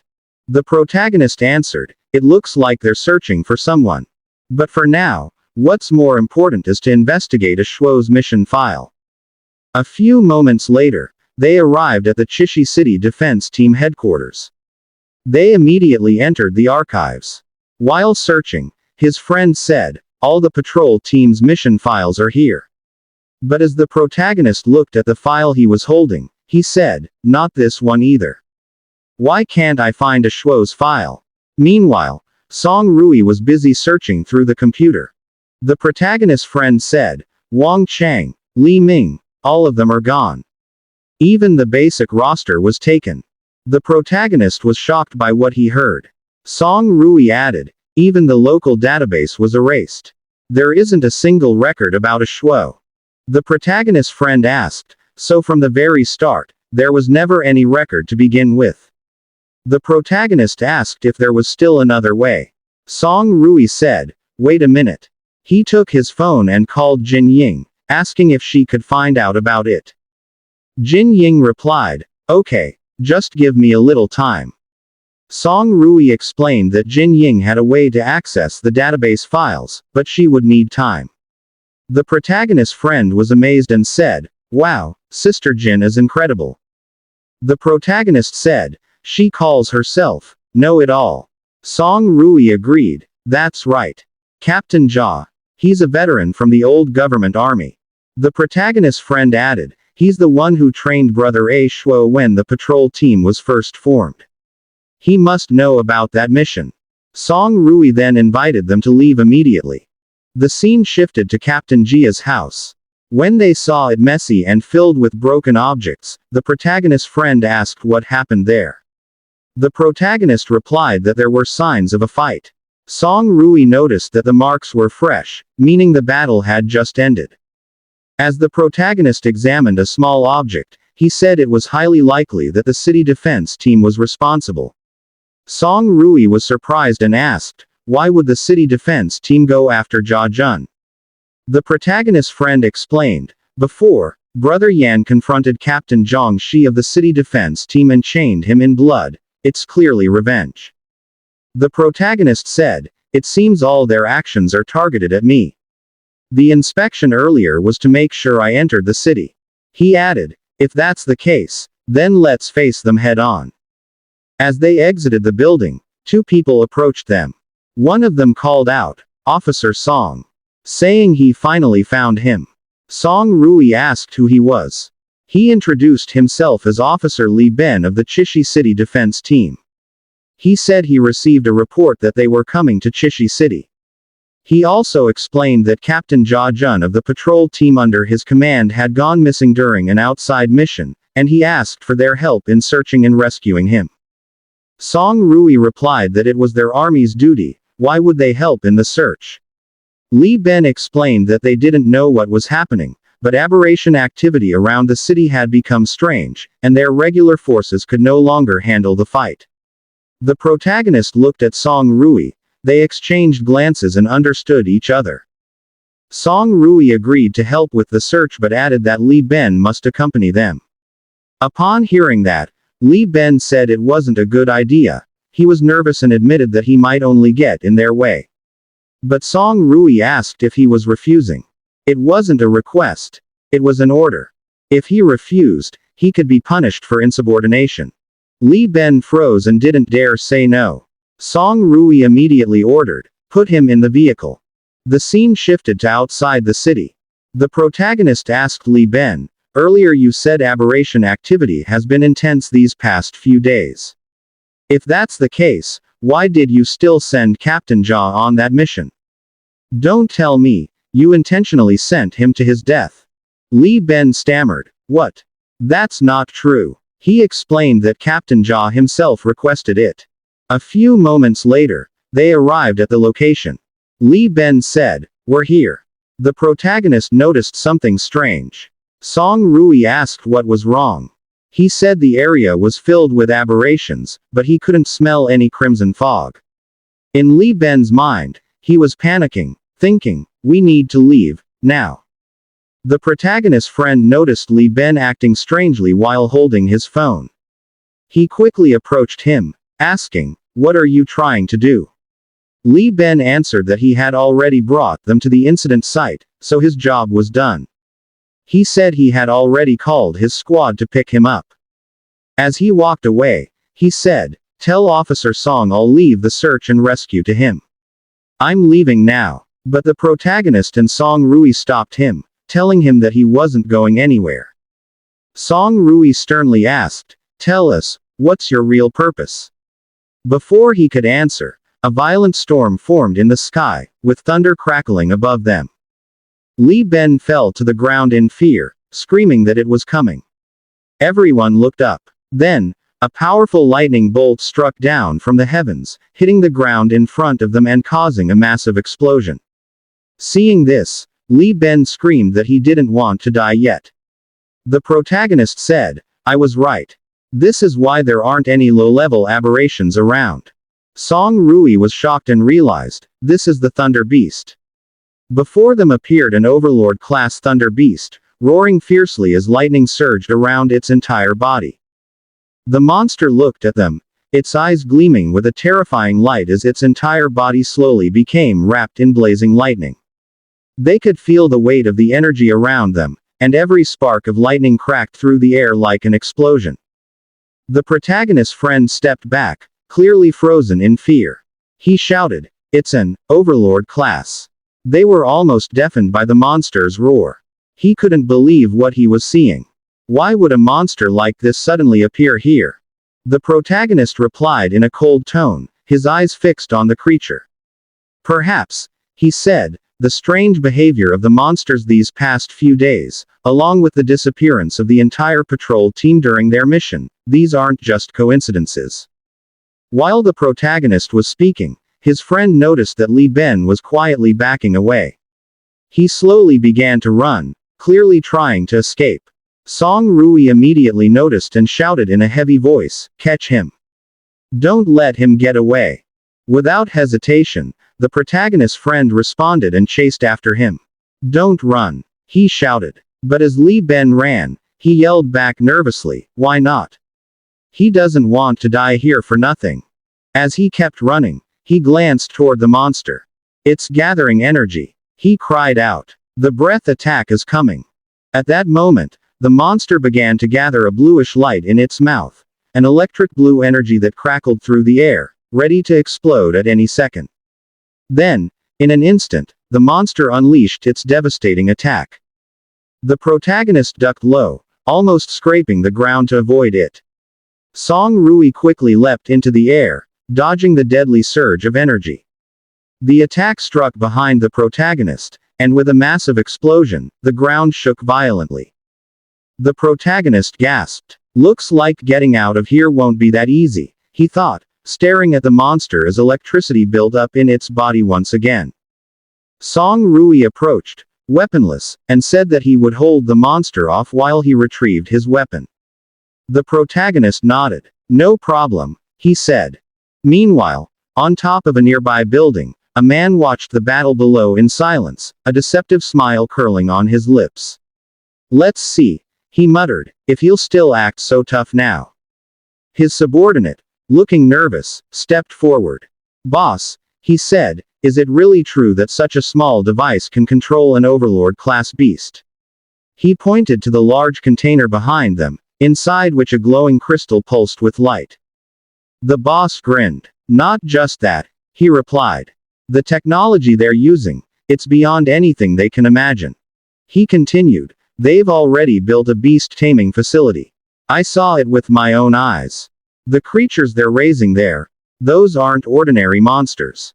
And once they capture the protagonist and hand him over, Chishi City will be mine. Meanwhile, in the middle of the battlefield, the protagonist charged forward. His eyes glowed red as he analyzed the creature's movement. It's an elemental-type beast, he murmured to himself. It fights using energy. He leapt onto the monster, gripping his weapon tightly, as energy began to gather in his transformed arm. The poison glands he got from the queen bee, he thought. They should work even on an overlord-class beast.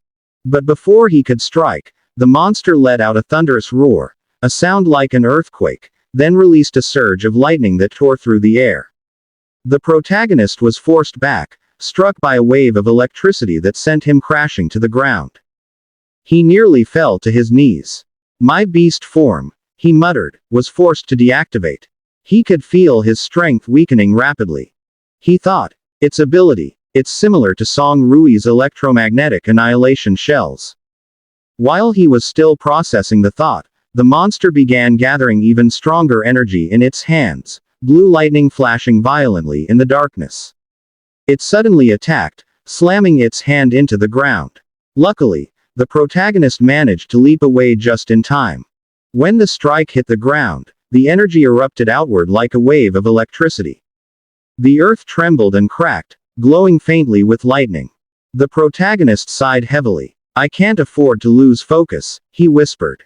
Kneeling, he watched the monster continue to radiate lightning energy. He could feel the heat and pressure in the air. This is different from a normal overlord-class beast, he thought. With that lightning wrapping its body, I can't even get close. Suddenly, Song Rui spoke.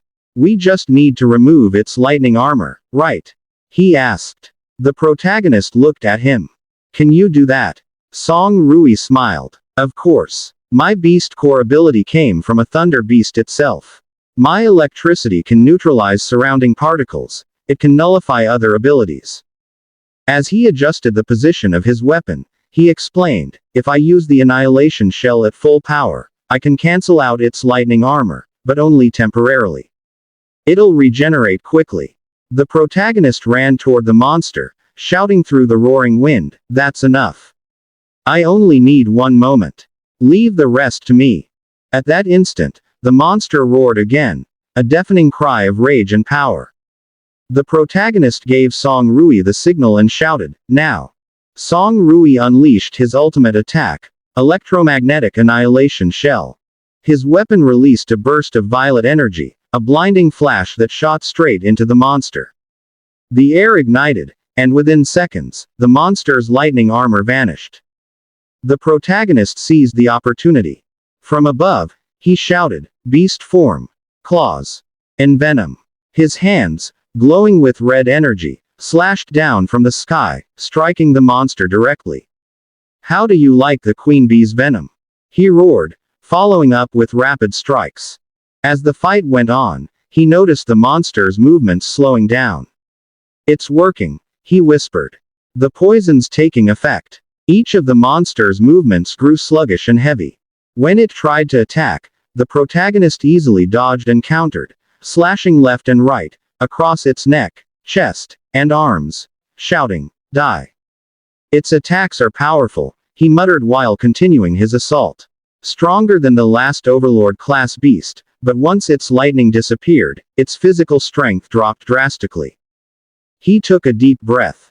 If not for Captain Song's annihilation shell, I wouldn't have been able to get close.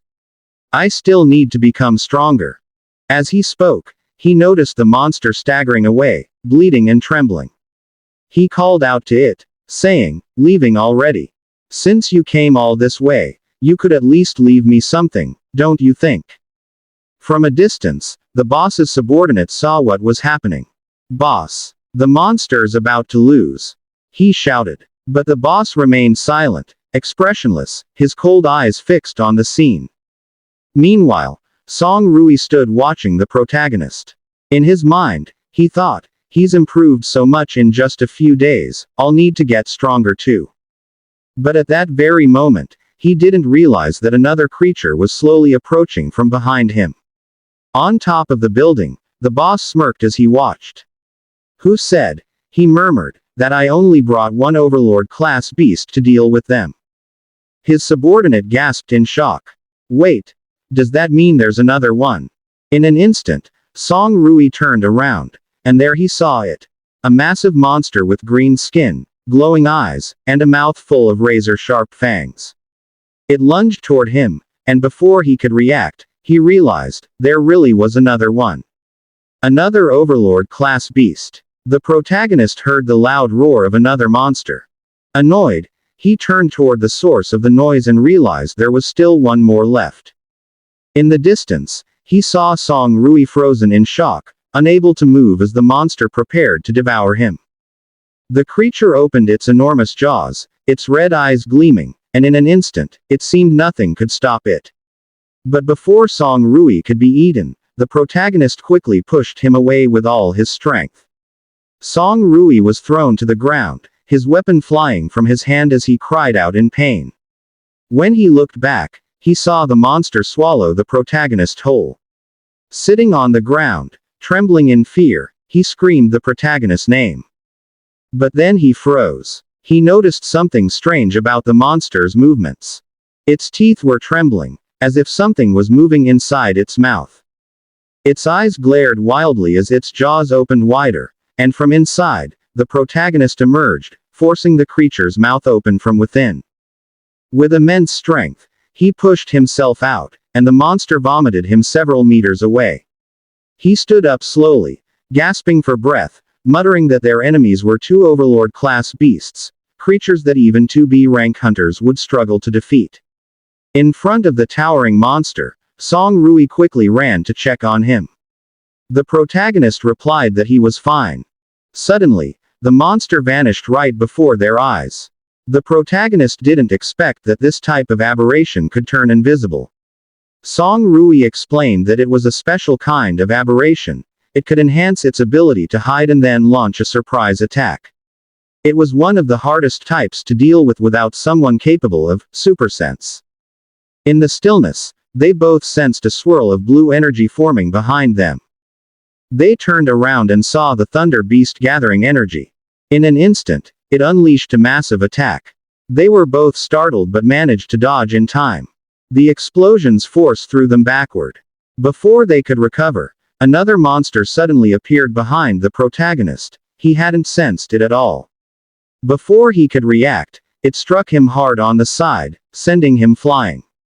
Seeing this, Song Rui shouted his name in panic. Furious, Song Rui gathered blue lightning energy into his hand and prepared to strike. He hurled the ball of energy at the monster, causing a violent explosion. The creature screamed in pain as electric currents tore through its body. But then it vanished again, leaving trails of green lightning in the air. Song Rui trembled, shocked that it had disappeared once more. He rushed to the protagonist, who was struggling to stand. The protagonist said the monster's concealment ability was too strong, his senses couldn't track it at all. Song Rui replied that he had hit it with his electromagnetic grenade and could still sense its movement through the magnetic field. The protagonist told him to report its exact position. He didn't want to waste the chance. He wanted to finish this quickly. Song Rui nodded and said it was behind him, slightly to the left. Before he could move, he asked if the protagonist was sure he could handle it, and he confidently answered, "Of course." In a flash, Song Rui shouted again that it was approaching from behind, to the right. The monster appeared exactly where he said. It was ready to devour the protagonist, but he blocked its jaws with his transformed arm and leg. He forced its mouth open and extended his hand inside, gathering crimson fog in his palm. Slowly, he formed a sphere of energy and detonated it within the monster's body. Its mouth exploded as the energy burned from the inside. When the smoke cleared, its head was gone. It fell to the ground, bloodied and lifeless. The protagonist turned seriously toward the remaining monster as it roared, electricity crackling across its body. He asked Song Rui if he could still use his earlier attack. Song Rui answered no. Without his beast core armament, his energy was depleted. As they spoke, the monster attacked again. Each strike released waves of violet energy mixed with blue lightning. They ran, dodging together, as Song Rui shouted that there was still one way to break through the beast's lightning armor. He moved behind the protagonist, generating purple lightning in his hand and channeling it into his body. He explained that this would coat the protagonist's body with his remaining energy, forming an ionized layer that would last for 10 seconds, but it could only block one attack from the Thunder Beast.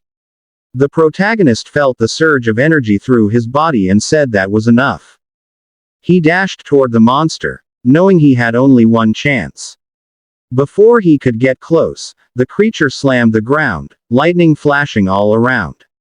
Bolts struck one after another along his path, but he swiftly dodged them. His eyes glowed bright violet as he focused, knowing he couldn't afford to be hit before reaching it. He gathered all his power into his right hand, then activated Beast Transformation, Thunder Claw. In front of the monster, his hand shone bright red, surrounded by violet lightning. With one powerful strike, he pierced through the monster's abdomen, tearing through its body as it roared in agony before collapsing. At the top of a nearby building, the enemy boss went pale in shock. He couldn't believe what he had just seen, 2 Overlord-class beasts defeated by mere C ranks. He immediately turned and ordered his men to have the second squad fire the anti-tank missiles to hold them back and ensure they couldn't escape. His men responded with a firm, "Yes, sir," before he left, adding that he would go to request help from the Green Vine group. Meanwhile, behind the protagonist, the monster finally fell for good, bloody, lifeless, and the crimson fog around his hand faded away completely. Staring at the creature's body, the protagonist quietly muttered that it was over, then slowly walked away, carrying the heavy weight of a battle that had nearly cost them their lives. After the protagonist defeated the monsters, he took their beast cores. As he watched and held a beast core surrounded by lightning, he realized that it was the beast core of the Thunder Beast.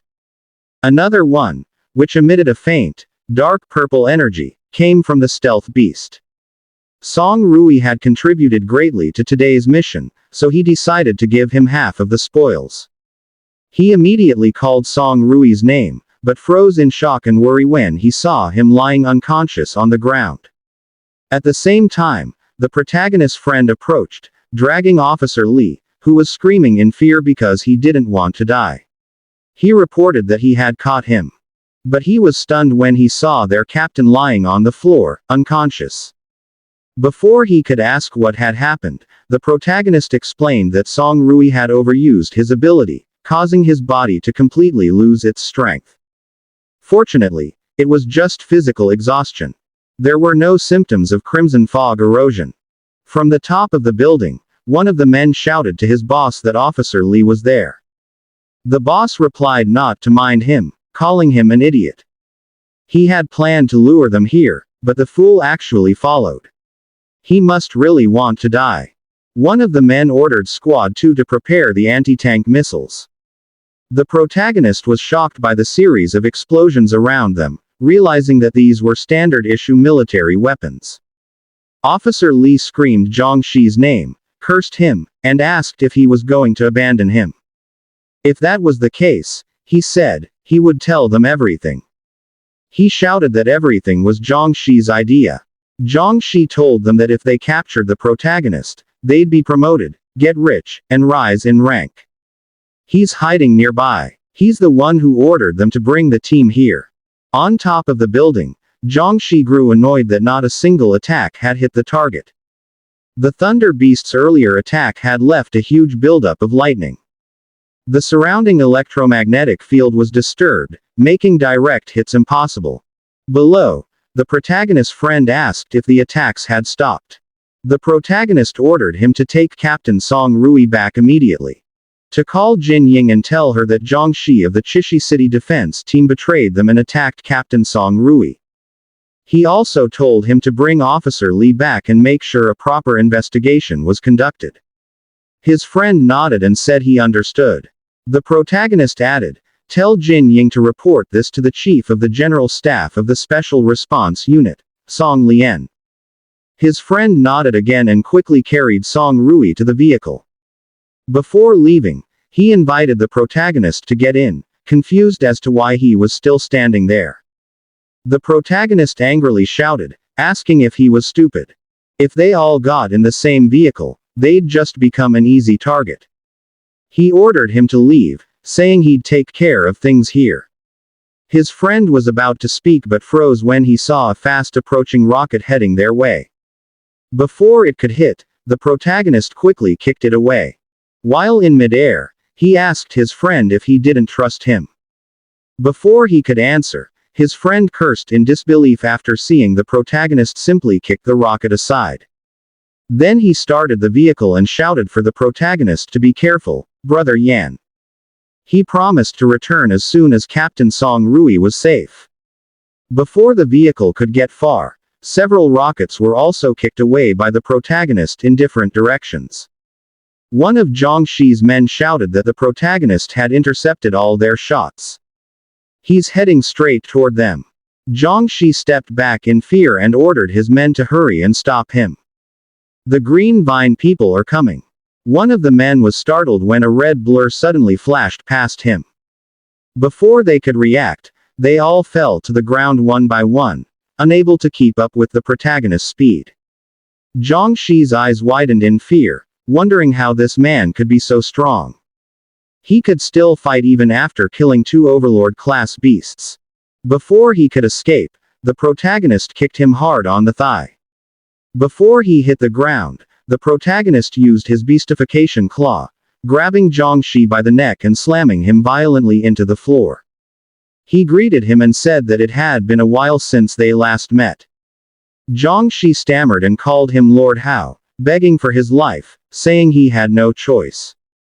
That there were powerful people involved in this. The protagonist ignored him and said he had meddled in things he shouldn't have.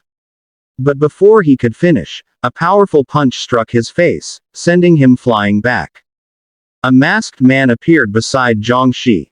It was Lu Feng, a B-rank warrior from the Green Vine group. With a mocking tone, he asked if the rats these days had learned to talk so big. Zhang Shi smiled in relief. Finally, his savior had arrived. He thanked his lord for saving him. As the protagonist stood up, he asked who the man was. Lu Feng answered that he didn't need to know. The protagonist was shocked when the man suddenly vanished from his position. In an instant, he reappeared in front of him, launching a barrage of attacks so fast that the protagonist could barely react. He dodged and blocked as best as he could, trading blows, until Lu Feng gathered golden energy into his fist and prepared to strike.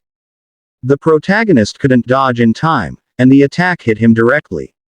The force sent him flying, wrapped in golden energy that streaked through the air, followed by a massive explosion. As the dust slowly cleared, the protagonist was revealed, sitting, bloodied, and unconscious. Lu Feng said the higher-ups had spoken highly of him, thinking he was tough. Turns out, he was just a rat from the sewers. He turned to Zhang Shi and said, even after giving him 2 Overlord-class beasts, he still lost to this trash. Trembling, Zhang Shi apologized in fear. Lu Feng turned away, saying he would leave the rest to him. He was going back. Zhang Shi nodded firmly, promising not to disappoint him this time. Then he looked at the protagonist and kicked him in the face. Grinning, he mocked him. After all those battles, here he was, lying like a dead dog. He took out his phone and called, asking to open a video call with Jia Jun. On the other end, Jia Jun was forced to sit up inside a cage. They made him face the camera. His boss wanted him to see someone. Holding the protagonist's head up, Zhang Shi taunted Captain Jia, telling him to look closely at who it was. Jia Jun was shocked when he saw the protagonist. He shouted and cursed Zhang Shi, calling him insane. Why did he go this far? If he had a problem, he should face him directly. Zhang Shi cursed back, vowing to make the protagonist die a miserable death. He then ordered Squad 2 to assemble at his location and bring the protagonist back to the taming base. Meanwhile, the protagonist wasn't actually unconscious. He was pretending, trying to find out where Captain Jia was. While acting unconscious, he decided to begin absorbing the rust-red quality beast core. The beast core slowly entered his hand. The scene shifted to 300 meters underground, inside the green vine base of Chishi City. The protagonist's hands and feet were bound in chains, hanging in midair inside a green glass chamber. After fully absorbing the Overlord-class stealth beast core, he opened his eyes, glowing purple. At the same time, he activated his plunder skill, Shadow Sneak. He entered a stealth state lasting 3 minutes. His movement speed increased while in stealth, and the first attack after emerging from stealth was guaranteed to be a critical hit. His eyes shone brightly as a dark purple aura began to appear around his body. The protagonist began smashing the glass with his bare hands. When it shattered, shards of glass and green liquid scattered all over the floor. Standing in the green liquid and looking up, he thought to himself, according to their route, this place should be near the ruins. Come to think of it, there's actually a place like this hidden outside the city. Meanwhile, inside the operation room, one of the staff shouted an alert. The test subject 0907 has escaped. The superior immediately ordered, inform the security team right away. On the monitor showing test subject A10907, they saw the protagonist looking straight at the CCTV, releasing a red energy from his hand. He detonated it, destroying the monitor signal completely. The officer said that the higher-ups wanted him captured alive. Prepare plenty of tranquilizer darts and nets for aberrations. As soon as the door opened, the protagonist used the power of the crystal he had absorbed. He vanished, becoming invisible to the soldiers waiting for him. One of the soldiers shouted in panic, asking what was happening. They couldn't see the test subject anywhere. The officer ordered them to search, not realizing that the protagonist was right behind him. He used the shadow sneak ability he gained from the crystal. The officer yelled in frustration that it took them so much effort to capture that test subject, and now he's gone. If they can't find him, they're finished. As the protagonist watched them, he thought that this skill was incredibly useful, but he could only maintain it for 10 minutes. He quickly ran off to find Captain Jaw. Inside the room where Captain Jaw was imprisoned, one guard wondered what was going on outside. Maybe a test subject escaped. Another guard said it wasn't their concern. Their job was only to guard and capture. If others failed to protect properly, that wasn't their problem. In an instant, the two guards fell to the floor. The protagonist broke the cell open and woke Captain Jaw. Jaw was shocked to see him. As the protagonist helped him up, Jaw smiled in relief, praising him, saying he knew this man wouldn't be taken down so easily. The protagonist thanked him, saying it was all because of the old captain's teachings. While sitting and drinking water, Captain Jaw listened as the protagonist said he was looking for him because of a Shuo's disappearance. He never thought Jaw would get dragged into it too. Captain Jaw replied that he was looking for a Shuo as well. The protagonist asked if he had found any clues, anything at all that could help. Jaw answered that it was more complicated than he thought. After forming the patrol team, many of their members were transferred by the city defense team to different, special missions. They never heard from them again. The higher-ups claimed they went missing during those missions. Jaw tried to investigate, but Zhongxi secretly interfered and made things difficult for him. The protagonist realized the situation ran deeper than expected. The city defense team didn't have this kind of power. Someone higher was pulling the strings. If they could capture Zhongxi, everything would become clear. Their talk was cut short when soldiers appeared at the door. One soldier shouted that they'd found the protagonist. The protagonist grew worried as Captain Jaw stepped forward, holding a metal pipe, telling him to go, to escape before he got caught up in it. The officer commanded his men to kill the patrol captain and capture the test subject alive. The protagonist leapt from behind Jaw, moving with blinding speed, knocking down 5 soldiers instantly. He told Captain Jaw that if he ran now, everything he fought for, his decision to get caught, would be meaningless. He asked Jaw if he could still move. Jaw replied with pride, "Who do you think I am?" The protagonist grinned and joked, "The old Jaw who never dies." The scene then shifted. Jiangxi was ordering to release all the beasts immediately. Otherwise, none of them would be able to stop the protagonist. The man in the center told him he had no authority to give orders. Jiangxi angrily pointed at him, shouting that they didn't have time to argue. Their superior wasn't here, so they should listen to him.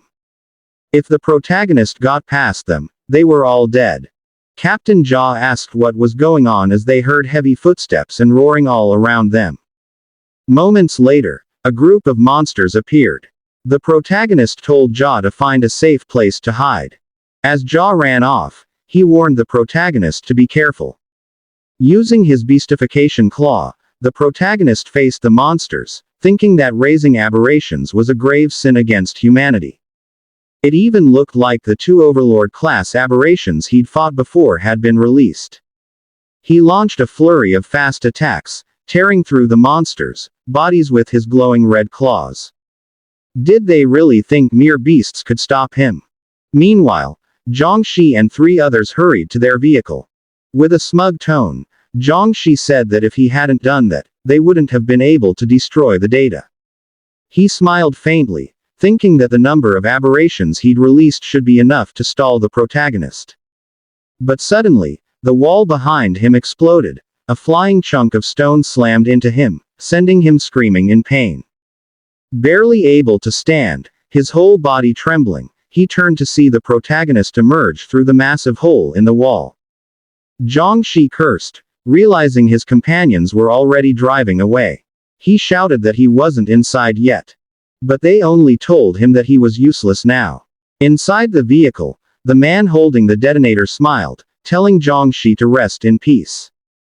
A massive explosion erupted in front of Jiangxi. He realized they had sacrificed him. As the protagonist approached, Jiangxi warned him not to come closer, saying he still had Captain Jia. But the protagonist didn't flinch. He grabbed Jiangxi by the neck and slammed him hard against the wall, demanding to know who was behind all of this, and what this place really was. Instead of answering, Jiangxi asked if the protagonist didn't care whether Jia Jun lived or died.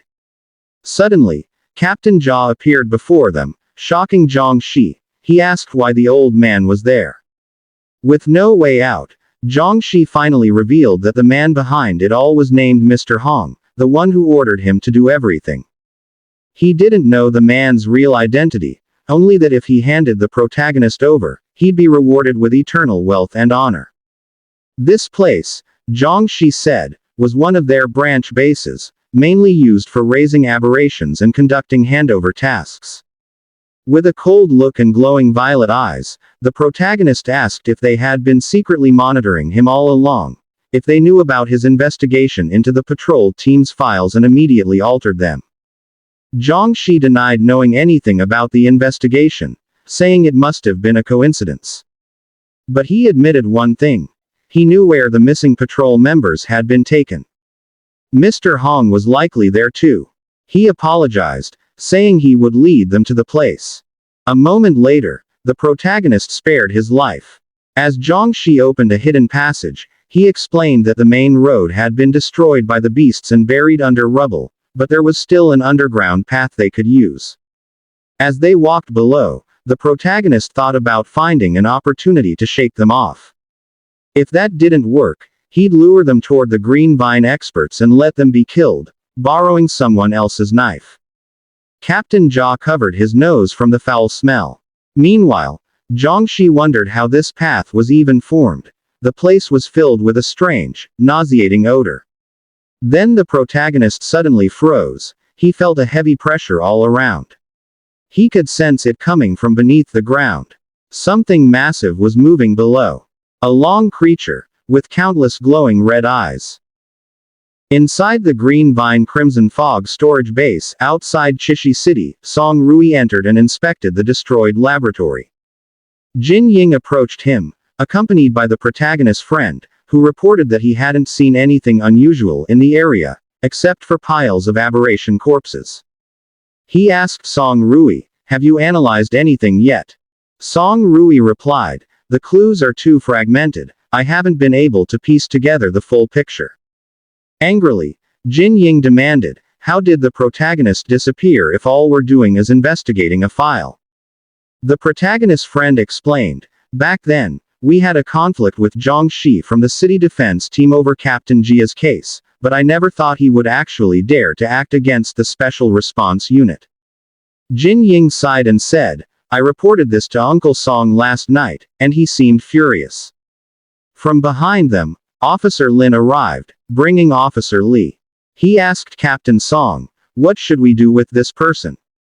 Song Rui replied, we still need information from him. The place they were hiding is empty. He asked, what other important details does he know about the mastermind he mentioned before? The officer answered, he doesn't know anything else. Zhang Shi rarely includes him in his plans. Jin Ying said, I know he has some secrets about Green Vine. If he admits them now, it can be treated as voluntary surrender. If not, we wait for a hole in his skull. Officer Li panicked and asked for a moment to think. He then revealed, Zhang Shi often enters the Crimson Fog storage system secretly under the Green Vine group. He was certain something was wrong in that place. Song Rui ordered, we leave now. And they immediately went to investigate. But Officer Lin stopped him. Wait a moment. The chief of the general has ordered our unit to Chishi City to suppress the rebellion. We can afford a little delay. Shouldn't we wait before acting? Song Rui replied, our main mission is not to suppress the rebellion, but to ensure Lu Jia's safety. He instructed the patrolman to escort Li Ben back to Chishi City to meet Instructor Lin, while the rest followed him to investigate. Scene shift. Crimson Fog storage system. Upon arrival, guards blocked them, preventing entry to the restricted area. Even though they were from the Blazing Blood Special Response Unit, they weren't allowed to enter without permission. Song Rui ignored them and slapped one of the guards hard, shouting for them to get out of the way. Once Song Rui's group passed, the guard immediately reported it to Lord Lu. Inside the Crimson Fog storage system, the guards reported to Lord Lu that the people from Blazing Blood had arrived. From above, Lord Lu saw Song Rui's group. As they surveyed the area, Song Rui warned, be careful. This could be one of the enemy's important strongholds. Suddenly, Jin Ying sensed a presence from above. Lord Lu attacked, smashing the floor with one powerful hand. Jin Ying dodged and leapt away. Lord Lu was slightly surprised by Jin Ying's speed. Interesting, he muttered. Song Rui prepared himself, drawing his knife, and asked, who is this? But the enemy ignored him and ran swiftly, targeting Jin Ying again. Officer Lin shouted a warning. Dangerous. He activated armament hardening, causing his arms to glow. The enemy's powerful punch struck Lin's arm, and the force made it hard for him to maintain his stance. Both he and Jin Ying were knocked back, pinned against the wall, screaming in pain. Suddenly, Song Rui appeared behind the enemy, furious, preparing to strike with a knife wrapped in purple light and electricity. Officer Lin warned, Captain Song Rui, be careful. This person is at least B rank. Song Rui's attack was dodged by the enemy. Seizing an opportunity, the enemy delivered a powerful punch to Song Rui's body. He flew backward, crashing to the floor and screaming in pain. The enemy appeared in front of him again, preparing to strike, and with a strong kick, Song Rui was thrown into the wall. Jin Ying, worried, was told by Officer Lin, the captain isn't good at close quarters combat. Without his aberration armament and firearms, he can't use his full strength. As the enemy clawed at Song Rui, he taunted, as this all Blazing Blood can do. Pathetic. Worse than the rat yesterday. He continued, not even that strong. Song Rui wondered how the protagonist had lost to someone like this. The enemy threw Song Rui into the air, questioning if he still wasn't dead. He raised his fist to strike again. Now, let's see who can take more hits, me or the mouse. Suddenly, a fist slammed hard into the enemy's face. From a broken wall, the protagonist appeared, delivering a powerful punch that sent the enemy flying and destroyed his mask. The enemy crashed against the wall, screaming in pain. From the air, the protagonist quickly leapt to catch Song Rui. Seeing this, Jin Ying was envious. He watched the protagonist lift Song Rui like a princess. Not fair. I want that too. The protagonist landed heavily, kicking up dust all around. In a calm tone, he asked Song Rui, "Are you okay?" Song Rui only answered with the protagonist's name, holding tightly to his chest. While the protagonist was carrying Song Rui, the latter anxiously asked if he was okay. The protagonist only smiled in response and asked back if Song Rui was fine as well. Jin Ying, furious, shouted at the two of them, asking how long they planned to flirt around when they had a serious problem to deal with. The enemy whose mask had been torn off glared with eyes burning in anger. He demanded to know what had happened, and when he saw the protagonist, he furiously asked why he was there. The protagonist calmly replied that he was there because an old friend had brought him. From the broken wall, Officer Jia and Zhongxi emerged. Upon seeing them, Lord Lu cursed loudly, especially at Zhongxi, whom he called a traitor. Zhongxi tried to defend himself, saying he had been forced and had no choice. Enraged, Lord Lu instantly appeared before him, his eyes glowing as he gathered energy in his hands, shouting that someone like Zhongxi deserved to die. Terrified, Zhongxi begged for help. The protagonist stepped in, blocking Lord Lu's punch with one hand. "He can't die yet," the protagonist said coldly. He then told Song Rui that Zhongxi still knew many secrets. Lord Lu roared in anger, demanding if they really thought a lowly rat like him could stop him. He unleashed his sonic punch, firing a barrage of powerful blows. Yet the protagonist deflected every hit with just one hand. In a swift motion, he kicked Lord Lu in the head, mocking him for being too slow. The impact sent Lord Lu crashing into a wall, causing a massive explosion. But it wasn't over. Lord Lu burst out from the wreckage, still burning with rage. Energy surged in both his fists as he screamed that the protagonist had mocked him and that this time, he would die. He used his sonic wind blade, releasing a sharp gust of wind aimed straight at the protagonist. The protagonist dodged quickly, realizing that the attack was made of cutting wind. Officer Lin recognized the ability. It was a special power. Jin Ying grew irritated, realizing that their opponent was also a wind-type ability user like her. Meanwhile, Song Rui asked Zhongxi who the man was. Zhongxi replied he wasn't sure, but he knew that Lord Lu was one of Mr. Hong's men. Lord Lu launched another series of wind blades directly toward the protagonist, but all of them were effortlessly dodged. The protagonist mocked him, asking if that was all he could do, saying his so-called B rank was just for show. Then, in an instant, he dashed forward and landed a powerful punch right on Lord Lu's face. Lord Lu was in disbelief. He realized the protagonist must have held back during their first encounter. The force of the blow sent him flying into a massive tank. As he leaned against it, he shouted in his mind, "Impossible!" Then slammed the tank in fury, causing the crimson fog inside to burst and spread into the air.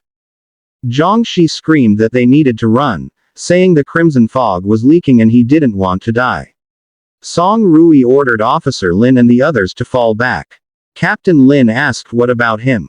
Song Rui replied, "Wouldn't it be more fun to play with the imposter?" And told them to follow his orders.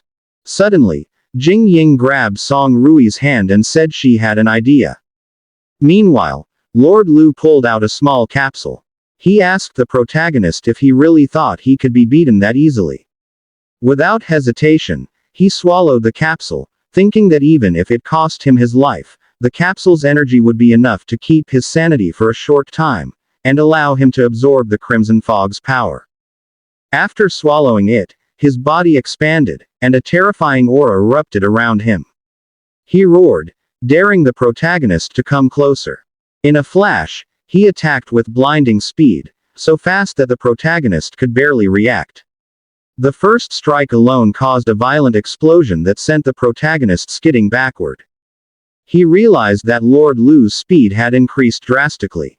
The battle continued, each exchange filled with dodges and blocks from the protagonist, while Lord Lu boasted that his speed was now on par with an A- ranks and mocked him, asking how long he could last. With a punch to the stomach, he sent the protagonist flying far away. Lord Lu stood proudly, declaring that it was time to end this. But suddenly, his expression changed. His eyes widened in shock. Above the tank, Jing Ying activated her wind barrier, creating whirlwinds and swirling air around her. Then she gathered wind energy in her hands and invoked Storm Blessing, channeling it into the protagonist's body. He immediately felt lighter, and Jing Ying proudly declared that it was her special technique. Down below, Lord Lu screamed that they would all burn in hell. He unleashed an enormous energy sphere toward the protagonist. The protagonist recognized it. It was a crimson cannon. He calmly blocked it with one hand, mocking Lord Lu and asking if that was what he called absolute power. Lord Lu was stunned. He thought it must be an illusion, or that the protagonist had absorbed his attack. But in the blink of an eye, the protagonist appeared right in front of him and delivered a crushing uppercut. He followed it with a flurry of heavy punches, hitting every part of Lord Lu's body. From mid-air, the protagonist gathered energy in his fist and coldly said that he didn't need the crimson fog to defeat him. With the force of his final punch, the ground beneath Lord Lu shattered as he crashed down. Lying on the floor, Lord Lu realized that the protagonist was a real monster. With a darkened face and glowing red eyes, the protagonist approached him and coldly asked, "Where is Mr. Hong?" Meanwhile, in the office of the Green Vine boss, the subordinates stood relaxed yet serious as they watched the entire battle on a massive screen, showing how the protagonist defeated Lu Feng. Every frame of the video was extremely clear, and every movement of the protagonist impressed everyone who witnessed it. One of Mr. Hong's men let out an incredulous, "Impossible," as he stared at the large screen, clearly still unable to accept that someone managed to defeat Lu Feng, especially in such a manner. Meanwhile, Mr. Hong smirked as he looked at the video. His smile was cold, yet filled with interest. He did not expect that the protagonist, whom they initially didn't pay much attention to, would turn out to be this fascinating. He stood up from his seat, walked across the office, and with every step, the expression on his face showed a rising level of admiration. With a faint smile on his lips, he said that they must raise their attention toward this boy, because it was now clear that he was not an ordinary person. One of his subordinates immediately asked what they should do next. Without hesitation, Mr. Hong walked toward the elevator and coldly ordered his men to destroy all remaining data, erase any evidence, and return to him afterward. The two subordinates shouted, "Yes, sir," in response. As the elevator doors were closing, Mr. Hong took a strange device from his pocket. Holding it, he said that they should let the man below clean up the place. The device suddenly emitted a loud sound, and the large crystal in the center shone brightly in a deep red color. Right after this, a monstrous roar erupted from underground. It was a creature with many small red eyes, and it clearly sensed the presence of the crystal. This monster had long been hungry and seemed desperately eager to break free. Meanwhile, the scene returned to the area where the protagonist had already defeated Lu Feng. He was asking him where Mr. Hong was, but his opponent could no longer speak, having already lost consciousness. Jing Ying approached and examined his body. As she poked him with her stick, she told the protagonist that he couldn't answer anymore due to the excessive attack he used. The protagonist scratched his head and said that he hadn't even used his full strength. He immediately turned to Zhongxi and asked where the members of the patrol team, who were supposed to be with them, were. Zhongxi answered without hesitation that he would take them downstairs. They began walking down the stairs until they reached the final door. Zhongxi pointed at the door and said that the people were inside. He added that a password was needed to open it, and unfortunately, he didn't know what it was. But the protagonist smirked confidently and said it wasn't needed anymore. With a swift motion, he kicked the door with immense force, and it opened. Upon entering, he asked Zhongxi again if everyone was inside. Jiangxi could only reply that he didn't know because he was only ordered to bring people there, and he knew nothing else. As they walked, the protagonist suddenly stopped. Song Rui noticed and asked what the problem was. The protagonist turned and pointed at a large door labeled NSIA. He said he could sense people inside it. He added that the door couldn't be forced open because it might injure the people within. Jing Ying approached with a confident smile and said she would handle it. As the protagonist watched Jing Ying begin unlocking the door using her laptop, he asked her if she could really do it. Jing Ying replied that she was an expert at this and had carefully studied all the necessary details. Moments later, a soft beep was heard, and the door slowly opened. They were met with the sight of a large group of people trapped inside a massive device. Jing Ying covered her mouth in shock, while Officer Lin suddenly shouted, calling the ones responsible, bastards. Song Rui, furious, released streaks of lightning from his body. He held Jiangxi back and asked what they were supposed to do with the people. But Jiangxi still had no answers, because he was only ordered to bring people there and knew nothing else. Officer Jia suddenly shouted, pointing at a man inside the device, "A Shuo." Because of this, the protagonist immediately prepared himself. He gathered red energy in his hand, ready to destroy the device and free the man. But Jing Ying stopped him. She explained that it was a life support device. If they destroyed it, how would they save everyone? They needed specialized equipment, so she suggested reporting it to the technical bureau first. Song Rui made a call. During the call, someone informed him that Instructor Lin had arrived in Chishi City. Song Rui paused for a moment, then immediately ordered that they take him to the Crimson Pug storage base. After ending the call, Officer Lin pointed at a glowing device. When they approached it, the glow suddenly weakened and disappeared. Everyone stared, confused. Then Jiangxi suddenly collapsed to the floor in fear. He realized what the object was. Jing Ying stepped closer to inspect the large crystal. She said it was unusual and seemed to contain a high concentration of crimson fog. Before she could finish analyzing it, the ground shook violently. At first, they thought it was an earthquake, but the protagonist quickly understood that a creature was trying to break free.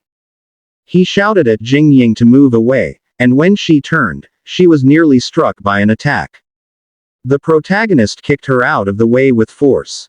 A monster appeared before them, and Officer Lin realized that it was Lu Feng, transformed.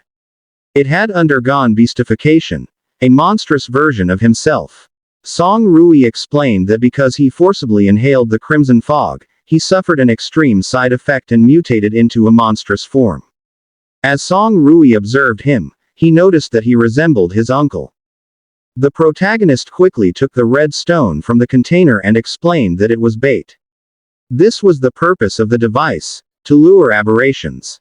And in his opinion, something even more dangerous might be on its way. He ran swiftly, saying they needed to lure the creature away. If not, the entire area would be destroyed. Song Rui followed and instructed Officer Lin to protect the place. The protagonist ran out of the building, the monster chasing behind him. They didn't notice the helicopter observing from above. Inside it, Mr. Hong smiled as he sipped his drink. He said he wanted to see what other surprises the protagonist could show. If he could pass this test, he would be worthy of being studied. Once the protagonist and Song Rui were far enough, the protagonist threw the red crystal into the air. The monster quickly followed it. But before it could reach the crystal, an enormous creature emerged from underground. It opened its massive mouth and swallowed both the crystal and the monster whole. Then, it slowly looked down, right toward the spot where the protagonist and Song Rui stood, their eyes wide in shock at the sight before them.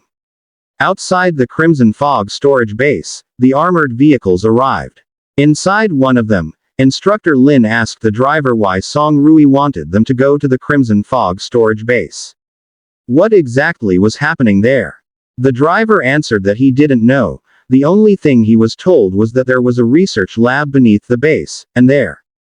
He didn't finish his sentence because they suddenly saw a massive monster emerging from underground right outside the Crimson Fog storage. The driver screamed, shocked at what kind of creature it was. Instructor Lin cursed under his breath, suddenly tense, saying that Song Rui and the others wouldn't be able to handle it. Before the vehicle could even reach the entrance, he kicked the door open and jumped out. He knew he was the only one wearing AB school armament capable of fighting such a monster. The driver called out to him, but Instructor Lin replied, "Take the reinforcements down to the research lab." He would face the monster first and follow afterward. He leapt toward the creature, his body wrapped in blazing energy as he wondered what was going on. The monster, known as a Chulong, a behemoth class. Song Rui instantly recognized it as well. It was a creature that couldn't be subdued easily. Not far away, the protagonist thought. If you think about it, they'd been tricked. How were they brought right in front of a monster like this? The Chulong suddenly roared, its red eyes glowing. In its vision, it saw the crimson fog overflowing in the protagonist's body, so it immediately attacked. Before it could explode into a full charge, the protagonist used Beastification Claw, his hand transforming as he prepared to meet the monster head-on. He jumped and tried to slash its body, but nothing, not even a scratch. Because of this, the monster rampaged, destroying everything around it. The protagonist realized this was bad. Even at full power, he couldn't injure it at all. Song Rui urgently said they couldn't handle this thing. He suggested they needed to retreat now. But the protagonist replied seriously. The monster is interested in him. That's why it's attacking them. If they retreat, its next target will be the Crimson Fog storage base. He'll hold it off as long as he can. He asked Song Rui to get the people in the research lab out as fast as possible. Song Rui refused. He couldn't accept letting the protagonist fight alone. But the protagonist didn't stop. He leapt upward, determined not to let the monster destroy the clues he worked so hard to obtain. The scene shifted to inside the Crimson Fog storage base. Jing Ying continued examining the large device where the people were contained. She said that aside from their basic life signs, all other data had been destroyed. She realized they needed an actual expert. Suddenly, the protagonist's friend rushed in, panting, saying he had brought the reinforcements. When he saw Captain Jaw, he immediately asked if he was okay. Captain Jaw smugly replied that he was fine, and that kid, the protagonist, had saved him. The friend asked where the protagonist was now. Moments later, an officer approached Officer Lin and introduced himself as Tang Yi, explaining that they had received orders from headquarters. Instructor Lin Yongxin would serve as the overall commander, and they were there to support Captain Song Rui in suppressing the rebellion. They needed a clear understanding of the situation. He asked where Captain Song Rui was.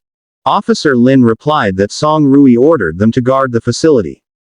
Only then did she remember. She asked where her brother, Commander Lin Yongxin, was. The scene returned outside, where the protagonist continued battling the monster. His energy, 172/100. He used Shadow Sneak to reach the monster's head. He moved swiftly, striking different parts of its body even though he knew it wasn't being damaged. He reached its head, but the monster roared and tried to attack him. He quickly dodged and jumped upward, then dove down to strike its eye. He unleashed a barrage of attacks and used Poison Vein, but the monster suddenly grabbed him with its long tongue. He was about to be swallowed when Song Rui intervened, gathering lightning between two fingers, called Railgun Mini version. He shouted, "Don't even think." He released the energy, cutting the monster's tongue off. Song Rui clutched his arm and fell to one knee in pain. Using his special ability without a Beast Core combat suit or Beast Core weapon was extremely dangerous. He feared that maybe the protagonist was the only being in the world capable of releasing that kind of power directly from his own hand. Because Song Rui's defense dropped, the monster charged at him. But the protagonist didn't hesitate. He dropped down and sprinted to save Song Rui. Before the monster could devour them, a powerful explosion struck the monster's body. They were shocked as Instructor Lin suddenly appeared before them, one hand blazing, asking if they were okay. Song Rui explained that the creature was behemoth class. Instructor Lin began gathering fire energy in his hand. He said he would take it from here. Lin Yongxin was an A- rank, with basic elemental affinity and fire ability. Once enough energy had gathered, he unleashed it. A massive explosion and a sea of flames engulfed the area before them. The protagonist was stunned. He realized this was the true power of an A- rank, overwhelmingly strong. But Song Rui quickly noticed the frightening truth. The monster isn't even injured, even while wrapped in intense flames. As the fire slowly faded, the monster roared again. Instructor Lin froze, realizing this wasn't going to be easy. One of his eyes glowed as flames burst from his hand again. He stared at the monster, ready for the next attack. The thick smoke surrounding the massive monster slowly began to fade. As the scene became clearer, the creature let out a deafening roar, its eyes glowing with a terrifying crimson light. Meanwhile, Instructor Lin stared seriously at it while slowly gathering a blazing fireball in his hand, ready to attack again. But before he could release it, the monster suddenly inhaled deeply, then unleashed an incredibly strong, dense smoke from its mouth that spread rapidly around them. The surroundings darkened in an instant, and they could barely see anything. Instructor Lim warned the two of them to be careful, shouting that their vision was being blocked. In that tense moment, the protagonist suddenly sensed something unusual. Something was rising from below, from directly beneath the ground where he stood. In an instant, he saw a deep, wide crack forming under his feet. Below. The monster is underneath. Jump! He shouted with all his strength. He immediately grabbed Song Rui and sprinted away, while Instructor Lim quickly leapt back. Just a few seconds later, the massive monster burst upward from the crack, so forcefully that it nearly crushed the spot where they had been standing. Once they had escaped the danger, Instructor Lim quickly asked, "Are you two okay?" He added, "We need to get rid of this sandstorm first. If not, we're in trouble." At that exact moment, a bullet of wind pressure suddenly shot through, an intense gust of wind that gradually cleared the area. After that, Jing Ying appeared, smiling as he asked if they were all right. Officer Lin stood behind him. When Song Rui saw them, he immediately asked, "Why are you here? How's the underground base?" Officer Lin explained that the base was now secure. Reinforcements brought by his older brother, Yang Xin, were now guarding it. They had also relocated the experimental subjects. Instructor Lim let out a sigh of relief. "Good thing," he said. "Because this thing, it's hard to fight. We need to work together to distract it. We need to find the right opening to defeat it." But before they could even plan properly, the monster suddenly moved. With a swift motion, it retreated and burrowed back underground. They realized it was trying to escape. Instructor Lim quickly spun a weak yet sharp flame, steadily gathering more power. In an instant, it transformed into a massive dragon made of blazing fire. Jing Ying joined in by granting a storm blessing. The fierce wind and fire merged, striking the monster at the same time. The ground shook from the impact. They saw its flesh tear open, but the wounds closed immediately, healing at an unnatural speed. It roared again as it regenerated. The protagonist couldn't believe it. "It's still not dead." Jing Ying was equally shocked, his eyes wide. Instructor Lin explained that this kind of regeneration ability was extremely rare. However, all aberrations originated from the beast core. "We need to find it," he said. "If we destroy the beast core, it won't be able to regenerate anymore." Jing Ying stared at the monster's huge body, trying to calculate where the core might be located. But before he could think further, the monster attacked again and released even thicker smoke. He quickly raised his barrier, but he could feel it trembling under the sheer force. "I can't hold this much longer," he shouted. Meanwhile, Song Rui began gathering energy inside his body. Through electromagnetic induction, his eyes lit up as lightning surged through him. He scanned the monster's entire body from head to belly, and in just a few seconds, he found it. It's on the left side of the belly. The energy reaction there is extremely intense. he shouted while coughing. Instructor Lim wasted no time and ordered Officer Lin to get Song Rui out of there. Officer Lin immediately supported him and ran away quickly. Instructor Lim gathered his flame once again, forming a furious dragon of fire. "This thing is too brutal, but it showed a weakness," he muttered. Then he struck the left side of the belly, where the core was located.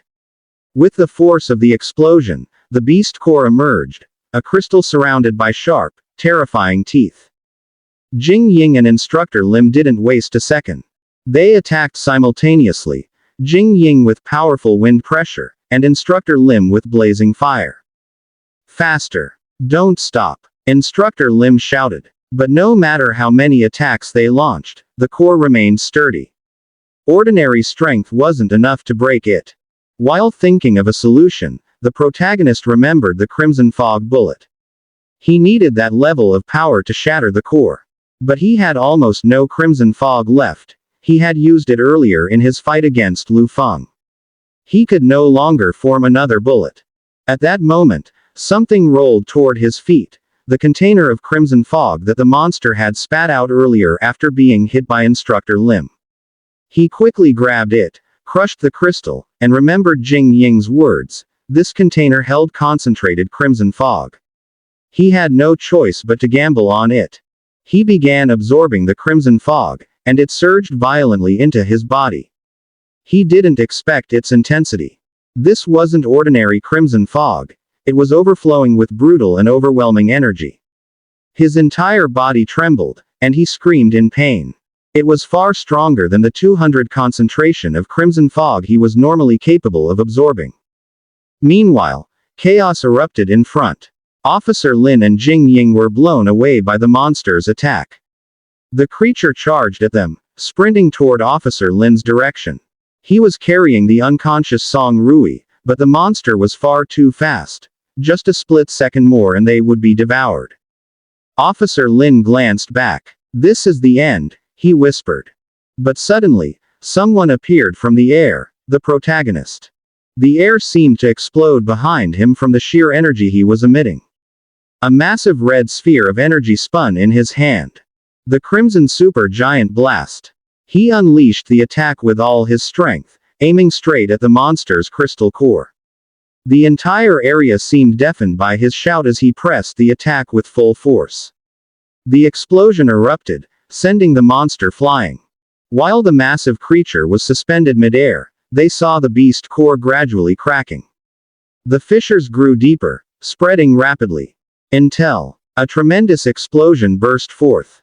The core was destroyed. The monster's entire body shattered into pieces. After the protagonist's attack, he found himself standing in a dark place. He suddenly turned when he heard the voice of his younger sister, Xiao Shui, calling him, "Brother." She ran toward him, crying, and while hugging him asked where he had gone. The protagonist's only response was to apologize and say that it was his fault. Afterwards, he asked his sister why she was there. Xiao Shui was surprised by that question, so she asked what her brother meant. When the protagonist looked around, he was puzzled. He saw nothing else but the two of them, as if floating in a dark place. He asked what place this was. But suddenly he was shocked. While holding his sister's hand, his palm suddenly ignited. Following that, an immense fire burst out from his whole body. He screamed from the unbearable pain. He immediately moved away from Xiao Shui and told her not to come near him. That scene turned out to be just a dream. He woke up, sweating, gasping for breath. He quickly got up, calling his sister's name, and remembered what had happened before they were completely separated. He wondered if that was only a dream or if it had truly happened. Looking around, he asked where he was. He was startled when suddenly someone spoke, telling him that he was at the Special Response Unit headquarters of the Blazing Blood Medical Research Institute. When he turned, he saw Instructor Lin Yongxin sitting on the sofa. Before he could ask, Instructor Lin spoke again. Because his situation was special, if ever there was a problem, someone capable had to handle it immediately. He also told the protagonist that he had slept for 3 days. At first, he thought there would be a problem, but for now it seemed there was nothing to worry about. The protagonist answered shyly, saying he completely agreed with the instructor. He wondered if Instructor Lin planned to break his neck if he failed to control his beast instinct. In the end, the military could not fully trust a humanoid aberration that suddenly appeared. He needed to quickly find his younger sister, Xiao Shui. He asked Instructor Lin how the others were. What about the big man and the Crimson Pug base? Instructor Lin explained that aside from Song Rui, who had overused his ability, everyone was fine. The aberrations were wiped out, and all those under the base had been transferred to the research lab. The protagonist remembered A Shuo, so he immediately asked how he was. Instructor Lin asked if he meant the person they had brought from the Green Vine underground base. The conversation was suddenly interrupted when the door was forcefully opened. Someone called the protagonist's name, delighted that he was awake. Both were surprised to see Jin Ying arrive. Without hesitation, Jin Ying approached and examined the protagonist's body. She was puzzled that he showed no symptoms of infection and no adverse effects. She even said that the protagonist had absorbed such a high concentration of crimson fog, yet he was still fine. Amazed, Jin Ying asked what kind of biological structure he really was. He had already surpassed the scope of being human. The protagonist pushed her away and told her to stop. Then, seriously, he asked how Shuo was. The scene shifted to the isolation room of the Blazing Blood Medical Research Institute, where Shuo was being observed lying on a device. Jin Ying explained that there was a large amount of concentrated crimson fog inside his body, even though there was no mutation or infection. But his consciousness would not return immediately. The protagonist did not expect the result. Shouting, he cursed Zhang Shi, asking what exactly the person behind this was studying. Instructor Lin said that Zhang Shi had confessed. The protagonist could not believe it. He asked what Zhang Shi had said and if it was related to Green Vine. Suddenly Song Rui appeared from behind and answered. Everything that had happened was done by Zhang Shi alone. Angrily, the protagonist asked how that was possible. He mentioned Lu Feng and Mr. Hong, as well as the aberrations under the taming base and the research lab under the Crimson Fog base. How could that be explained? Song Rui replied coldly. He knew, but all the evidence pointed to Zhang Shi, and Zhang Shi himself had confessed. In his view, there was an unseen hand controlling everything from behind. Afterwards, he invited the protagonist to go to the chief of the general staff, because the chief wanted to see him. While walking in the hallway, the protagonist asked Song Rui how he knew he was there. Song Rui answered. Jin Ying had informed him. Annoyed, he glanced at Jin Ying, muttering to himself that this woman never changed.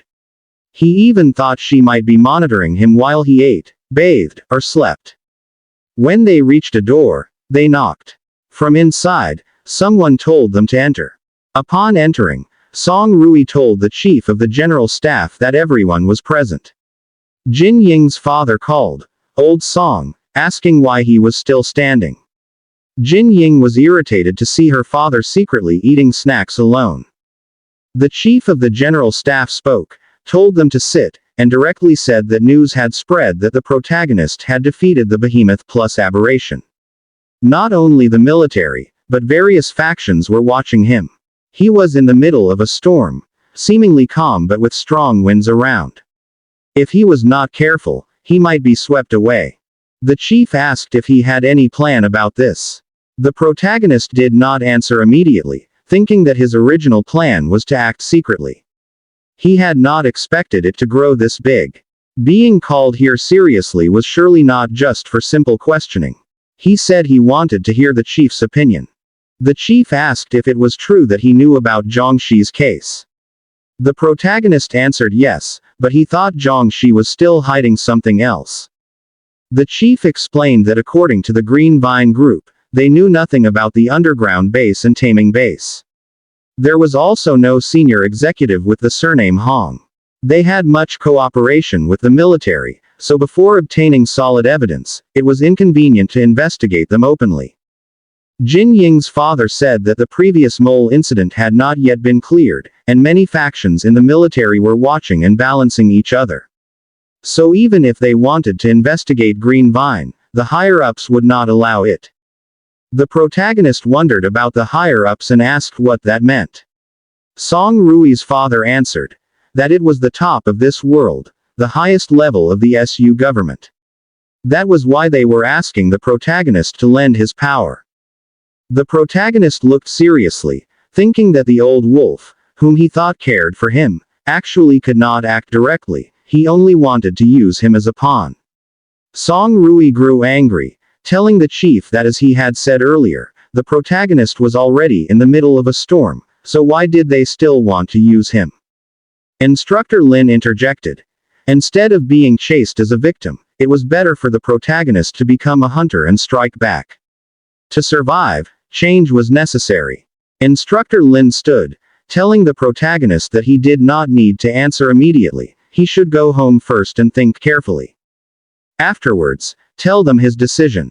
The chief of the general staff ordered Instructor Lin Yongxin to take good care of him during this time, since he was the instructor of all. Instructor Lin agreed. After that conversation, that night, the scene shifted to the protagonist standing on top of a tall building. While gazing at the surroundings, he thought of Instructor Lin's words. Instead of being a prey, it is better to be a hunter. At the Blazing Blood Comprehensive Training Ground, the chief of the general staff organized a 3-month multi-party comprehensive training to strengthen the combat power of the new Blazing Blood members. But it was only for show. Just to cover. The real purpose was to delay the outbreak of internal conflict, clean out spies, and unify the voice of the military. The protagonist remembered what was said to him. The chief of the general staff wanted to borrow his power. At the moment, he knew nothing about the real situation in the military. What mattered most to him was getting information about Xiaoshu as soon as possible. That was why he needed to treat Chief of Staff Song's invitation with caution. Before answering, he could use the multi-party training as a buff. The new members of Blazing Blood were shocked when they saw the screen. The protagonist was in first place with 210 recruit points. Jing Ying was second with 95, and Sang Jin was third with 45. The Blazing Blood point system activates 1 month after the recruits enter. Points are earned from missions, training, and free duels, and can be exchanged for internal military items. 1 Blazing Blood point is equal to 1,000 Alliance coins. The new recruits couldn't believe the protagonist had earned more than 200 points. They looked at him with hostility. The protagonist thought that he probably obtained the 210,000 Alliance coins from the last 2 incidents. One recruit complained, saying he had worked hard for a month just to earn a few dozen points, while the protagonist suddenly had such a huge number. Another said he heard the protagonist defeated a behemoth-class aberration. But someone didn't believe it, insisting it was just bragging. If that were true, why was he still an ordinary member? He should have been promoted long ago. Zhang Jin arrogantly interrupted, saying that if they thought about it, it must have been Instructor Lin who carried the fight. Some people were just lucky and good at showing off. Song Rui scolded him, telling him to stop making baseless claims and keep his mouth shut, because the protagonist was strong enough to crush him. Jing Ying angrily agreed. But Zhang Jin replied that anyone could boast. From the middle of the conversation, Captain Tang spoke up. He said that they were all together, so why fight over something pointless? The protagonist's points were calculated by the system under the rules, and he had already verified it with Instructor Lin. Captain Tang was from Blazing Blood Squad 7. He knew it was normal for everyone to be curious about the high score. Why not just ask the protagonist and seek advice? He also said he was willing to bet 40,000 Alliance coins. A man was shocked at the 40,000, saying that amount could upgrade a dorm room into a single room with a private bath for an entire year. Jing Ying shouted with full confidence for the protagonist to accept the challenge. If he won, she said she would help him use that fortune. The protagonist didn't answer immediately. He thought that Zhang Jin would never stop bothering him, so it was better to accept the fight and establish his authority. Even before answering the chief of staff, he could at least reduce unnecessary trouble. The protagonist said that since Captain Tang was interested, he would accept the match. As they prepared for the duel, the onlookers said that Captain Tang was known as the strongest B rank with rich combat experience. No matter how strong the protagonist was, he was still a newcomer. Captain Tang released blue energy.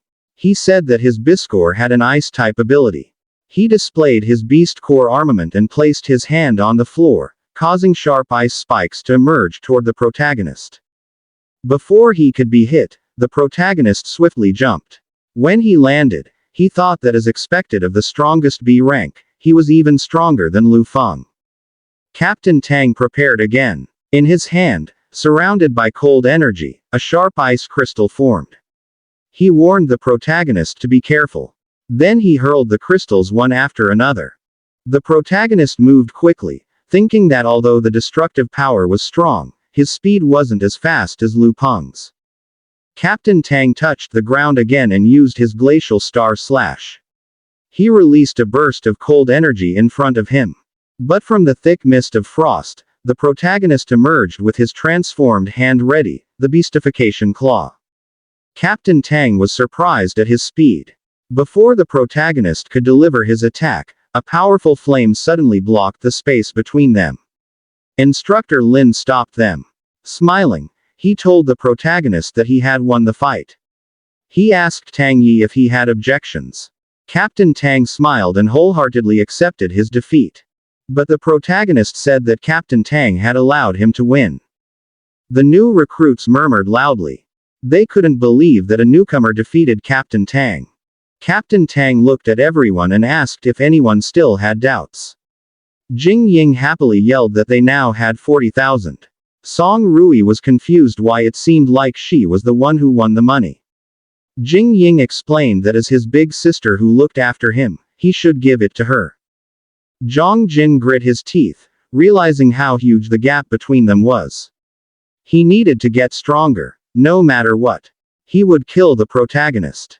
A month passed. In the chief of staff's office, Jing Ying's father entered and asked Old Song about the urgent matter. The chief of staff said there had been a vicious beastman attack in the northwest region. The beastman was last seen in Suyin town. Jing Ying's father looked at the photo and said it was a beastman. Could it be? Before he finished speaking, the chief of staff said yes, and according to examination results, it was his missing younger brother, Song Zhao. The chief of staff asked how likely it was for a beastman to regain sanity. Jing Ying's father replied that it was less than 1%. He explained that beastification wasn't only physical, it also consumed the mind. Someone like the protagonist, who retained himself, was a miracle. No one knew how long he could maintain it. Jing Ying's father asked what the plan was. If Song Zhao couldn't be captured safely, would they kill him?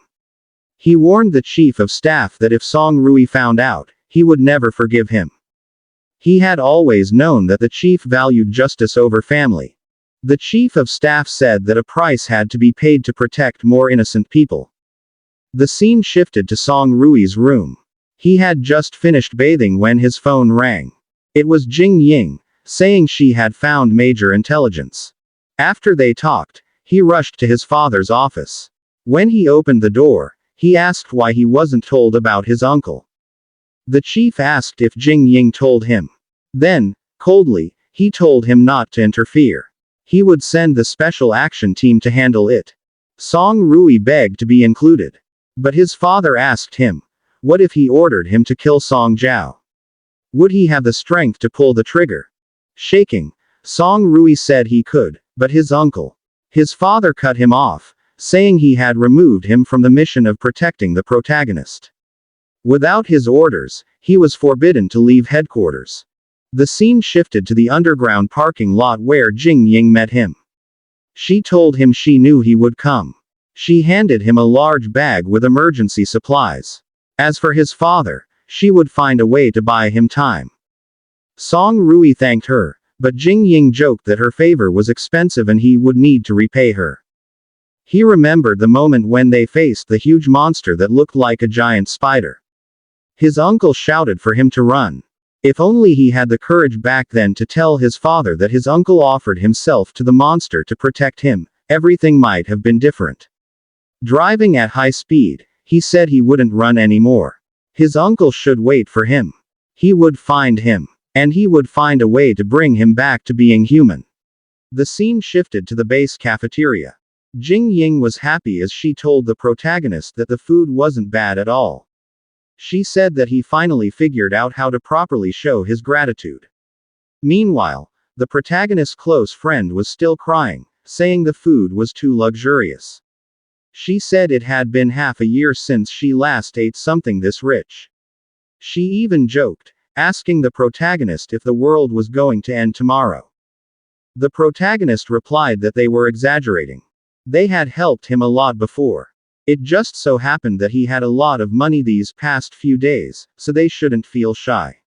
But he wondered why Captain Song and Officer Lin still hadn't shown up. Jing Ying answered that Song Rui had something to do and asked for a few days of leave. The protagonist's friend added that Officer Lin seemed to have another mission as well. The protagonist understood, but he thought that at first he believed Song Rui was actively testing him to pull him into the faction of the chief of the staff. But based on Song Rui's behavior earlier, that clearly wasn't his intention. So now he was questioning what Song Rui really wanted him to do. While Jing Ying was happily eating, her phone suddenly rang on the table. She quickly picked it up and read the message. Then she showed it to the protagonist. When the protagonist read the message, he suddenly stood up, surprising his friend, who immediately asked what the problem was. The protagonist said, Shuo had woken up. The friend asked if they were going to visit him now. The protagonist answered that they couldn't wait any longer. As they were walking out of the cafeteria, the protagonist told Jing Ying to call A Li. Jing Ying asked why. The protagonist's friend explained that he promised A Li they would help her find her brother, and since Shuo hadn't woken up in the past few days, they still hadn't told A Li. The scene shifted to the Blazing Blood Medical Research Institute. Shuo's younger sibling screamed with joy as she hugged her brother, asking where he had gone. Shuo's only answer was, I'm sorry. The protagonist's friend teared up at their reunion. The protagonist apologized for interrupting their emotional moment, but said he needed to ask Shuo a few things. Shuo was about to ask who he was, but his younger sibling beat him to it, immediately saying that the protagonist saved them. He was their savior. The protagonist handed Shuo a photo and asked if he remembered anything about the girl in the picture. As Shuo stared at it, the protagonist told him not to panic and to think slowly. Jing Ying narrated. On March 11, 2088, Shuo carried out a search and rescue mission. She asked if he remembered this. He recalled what happened. On the day the Crimson Pag exploded, the military formed a temporary rescue team. He was sent to the city center to look for survivors. It was a tragic sight.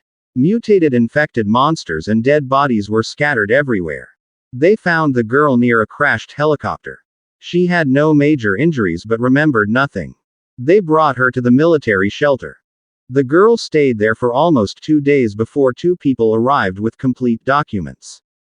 They said they would take the girl for psychological trauma treatment. So the protagonist asked, where did they take her? Shuo explained that because she remembered nothing, no one could take care of her, so he wanted to accompany her for treatment.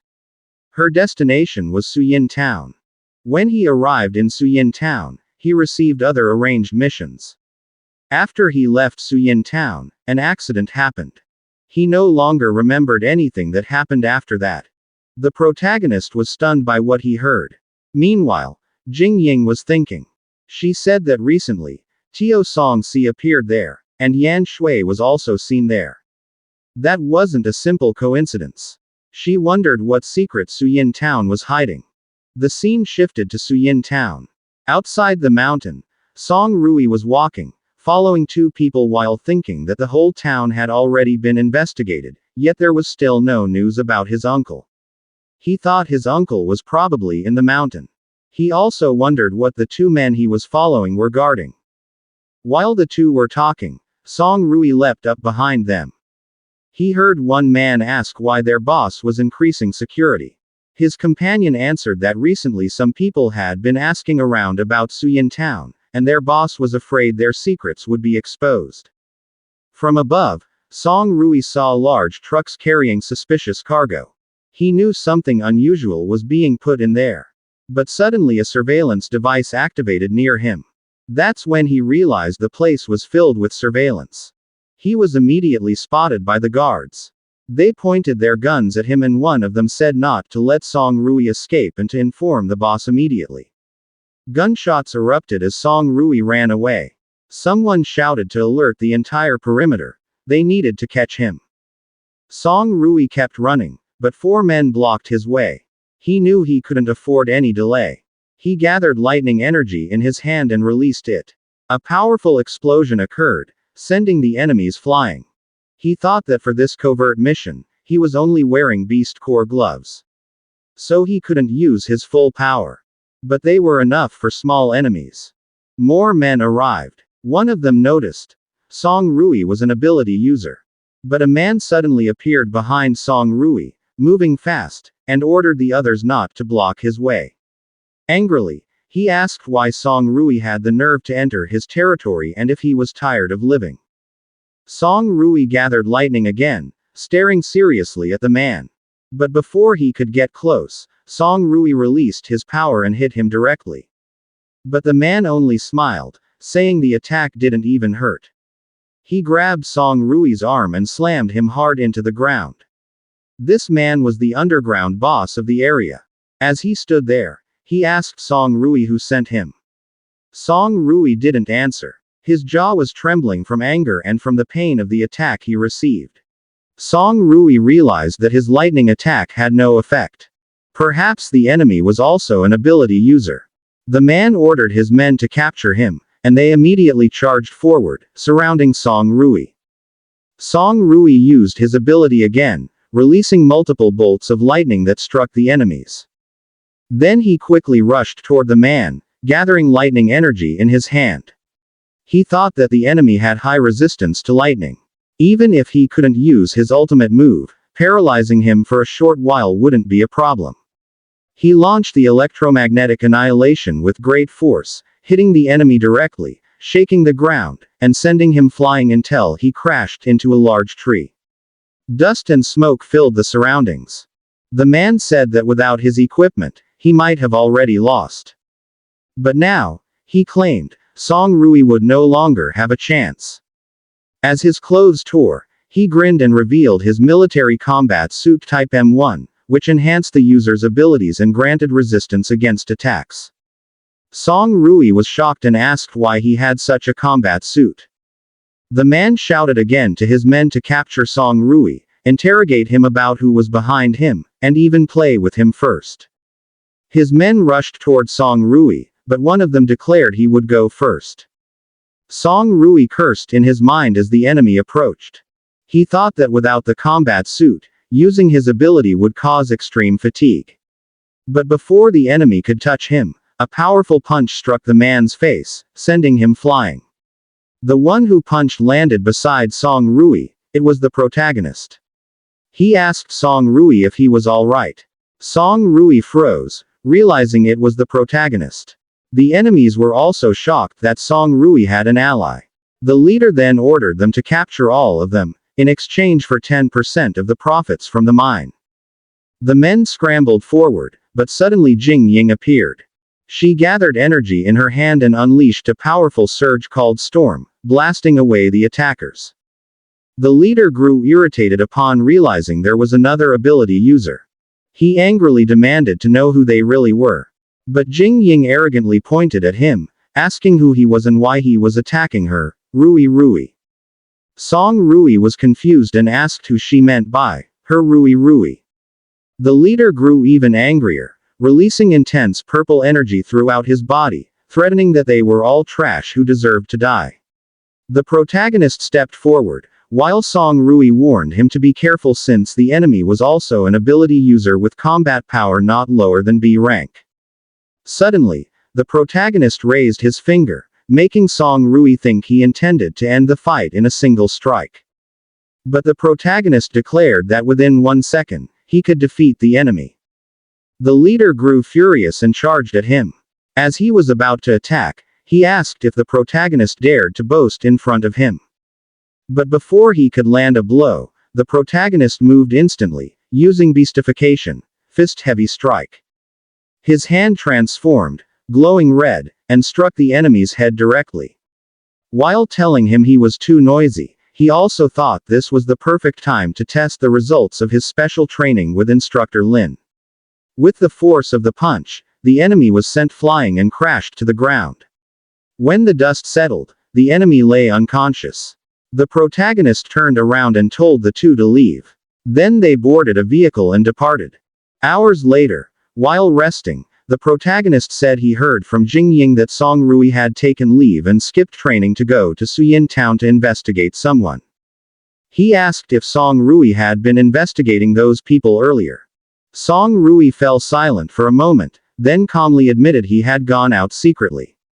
The protagonist grew angry at Jingying in his mind, since she never blinked when lying. Jingying asked why he was attacked. Song Rui answered. According to his investigation these past days, they were a local underground gang. He discovered their base in the mountains, but didn't know their secret plans. However, he said that wasn't the true target of his investigation. Song Rui explained that he had an uncle who was contaminated by the crimson fog in an incident and later disappeared. There was intel saying traces of him were found here, so he came to investigate. The protagonist wondered about his uncle and why he was affected by the crimson fog. He asked why Song Rui was investigating secretly. Perhaps he thought the chief of staff hadn't allowed it. Song Rui asked if he remembered Lu Feng, because his uncle's vistification was worse than Lu Feng's and even more dangerous. He said it was his fault his uncle became that way, so he had to protect him. His invitation to join Blazing Blood was because he hoped to borrow the protagonist's power to find a way to restore his uncle to being human. The protagonist recalled the days when he first met Song Rui. So that was why he wanted to save his uncle even against the chief of staff's orders. That was the transaction he mentioned before. Happily, the protagonist told Captain Song, if the situation was like Li's, he could do it. But for a vistification like Lu Feng's, he wasn't sure. Still, he would do everything he could to help. And that was their promise. Song Rui was delighted and expressed his gratitude. Jingying stepped in, saying everything was clear now, so they should leave. But before they could move, Song Rui asked again why they were here. The protagonist answered. A Shuo had awakened. Xiao Shui was brought here half a year ago. In recent days, he tried to ask around for news, but most people had been hostile to him. Song Rui said he felt these events were connected. With full determination, the protagonist declared, no matter what happens, he will find his sister. The chapter ends here. Watch out for our upcoming uploads. Don't forget to like, share, subscribe, and click the notification bell so you'll always be updated on our future videos.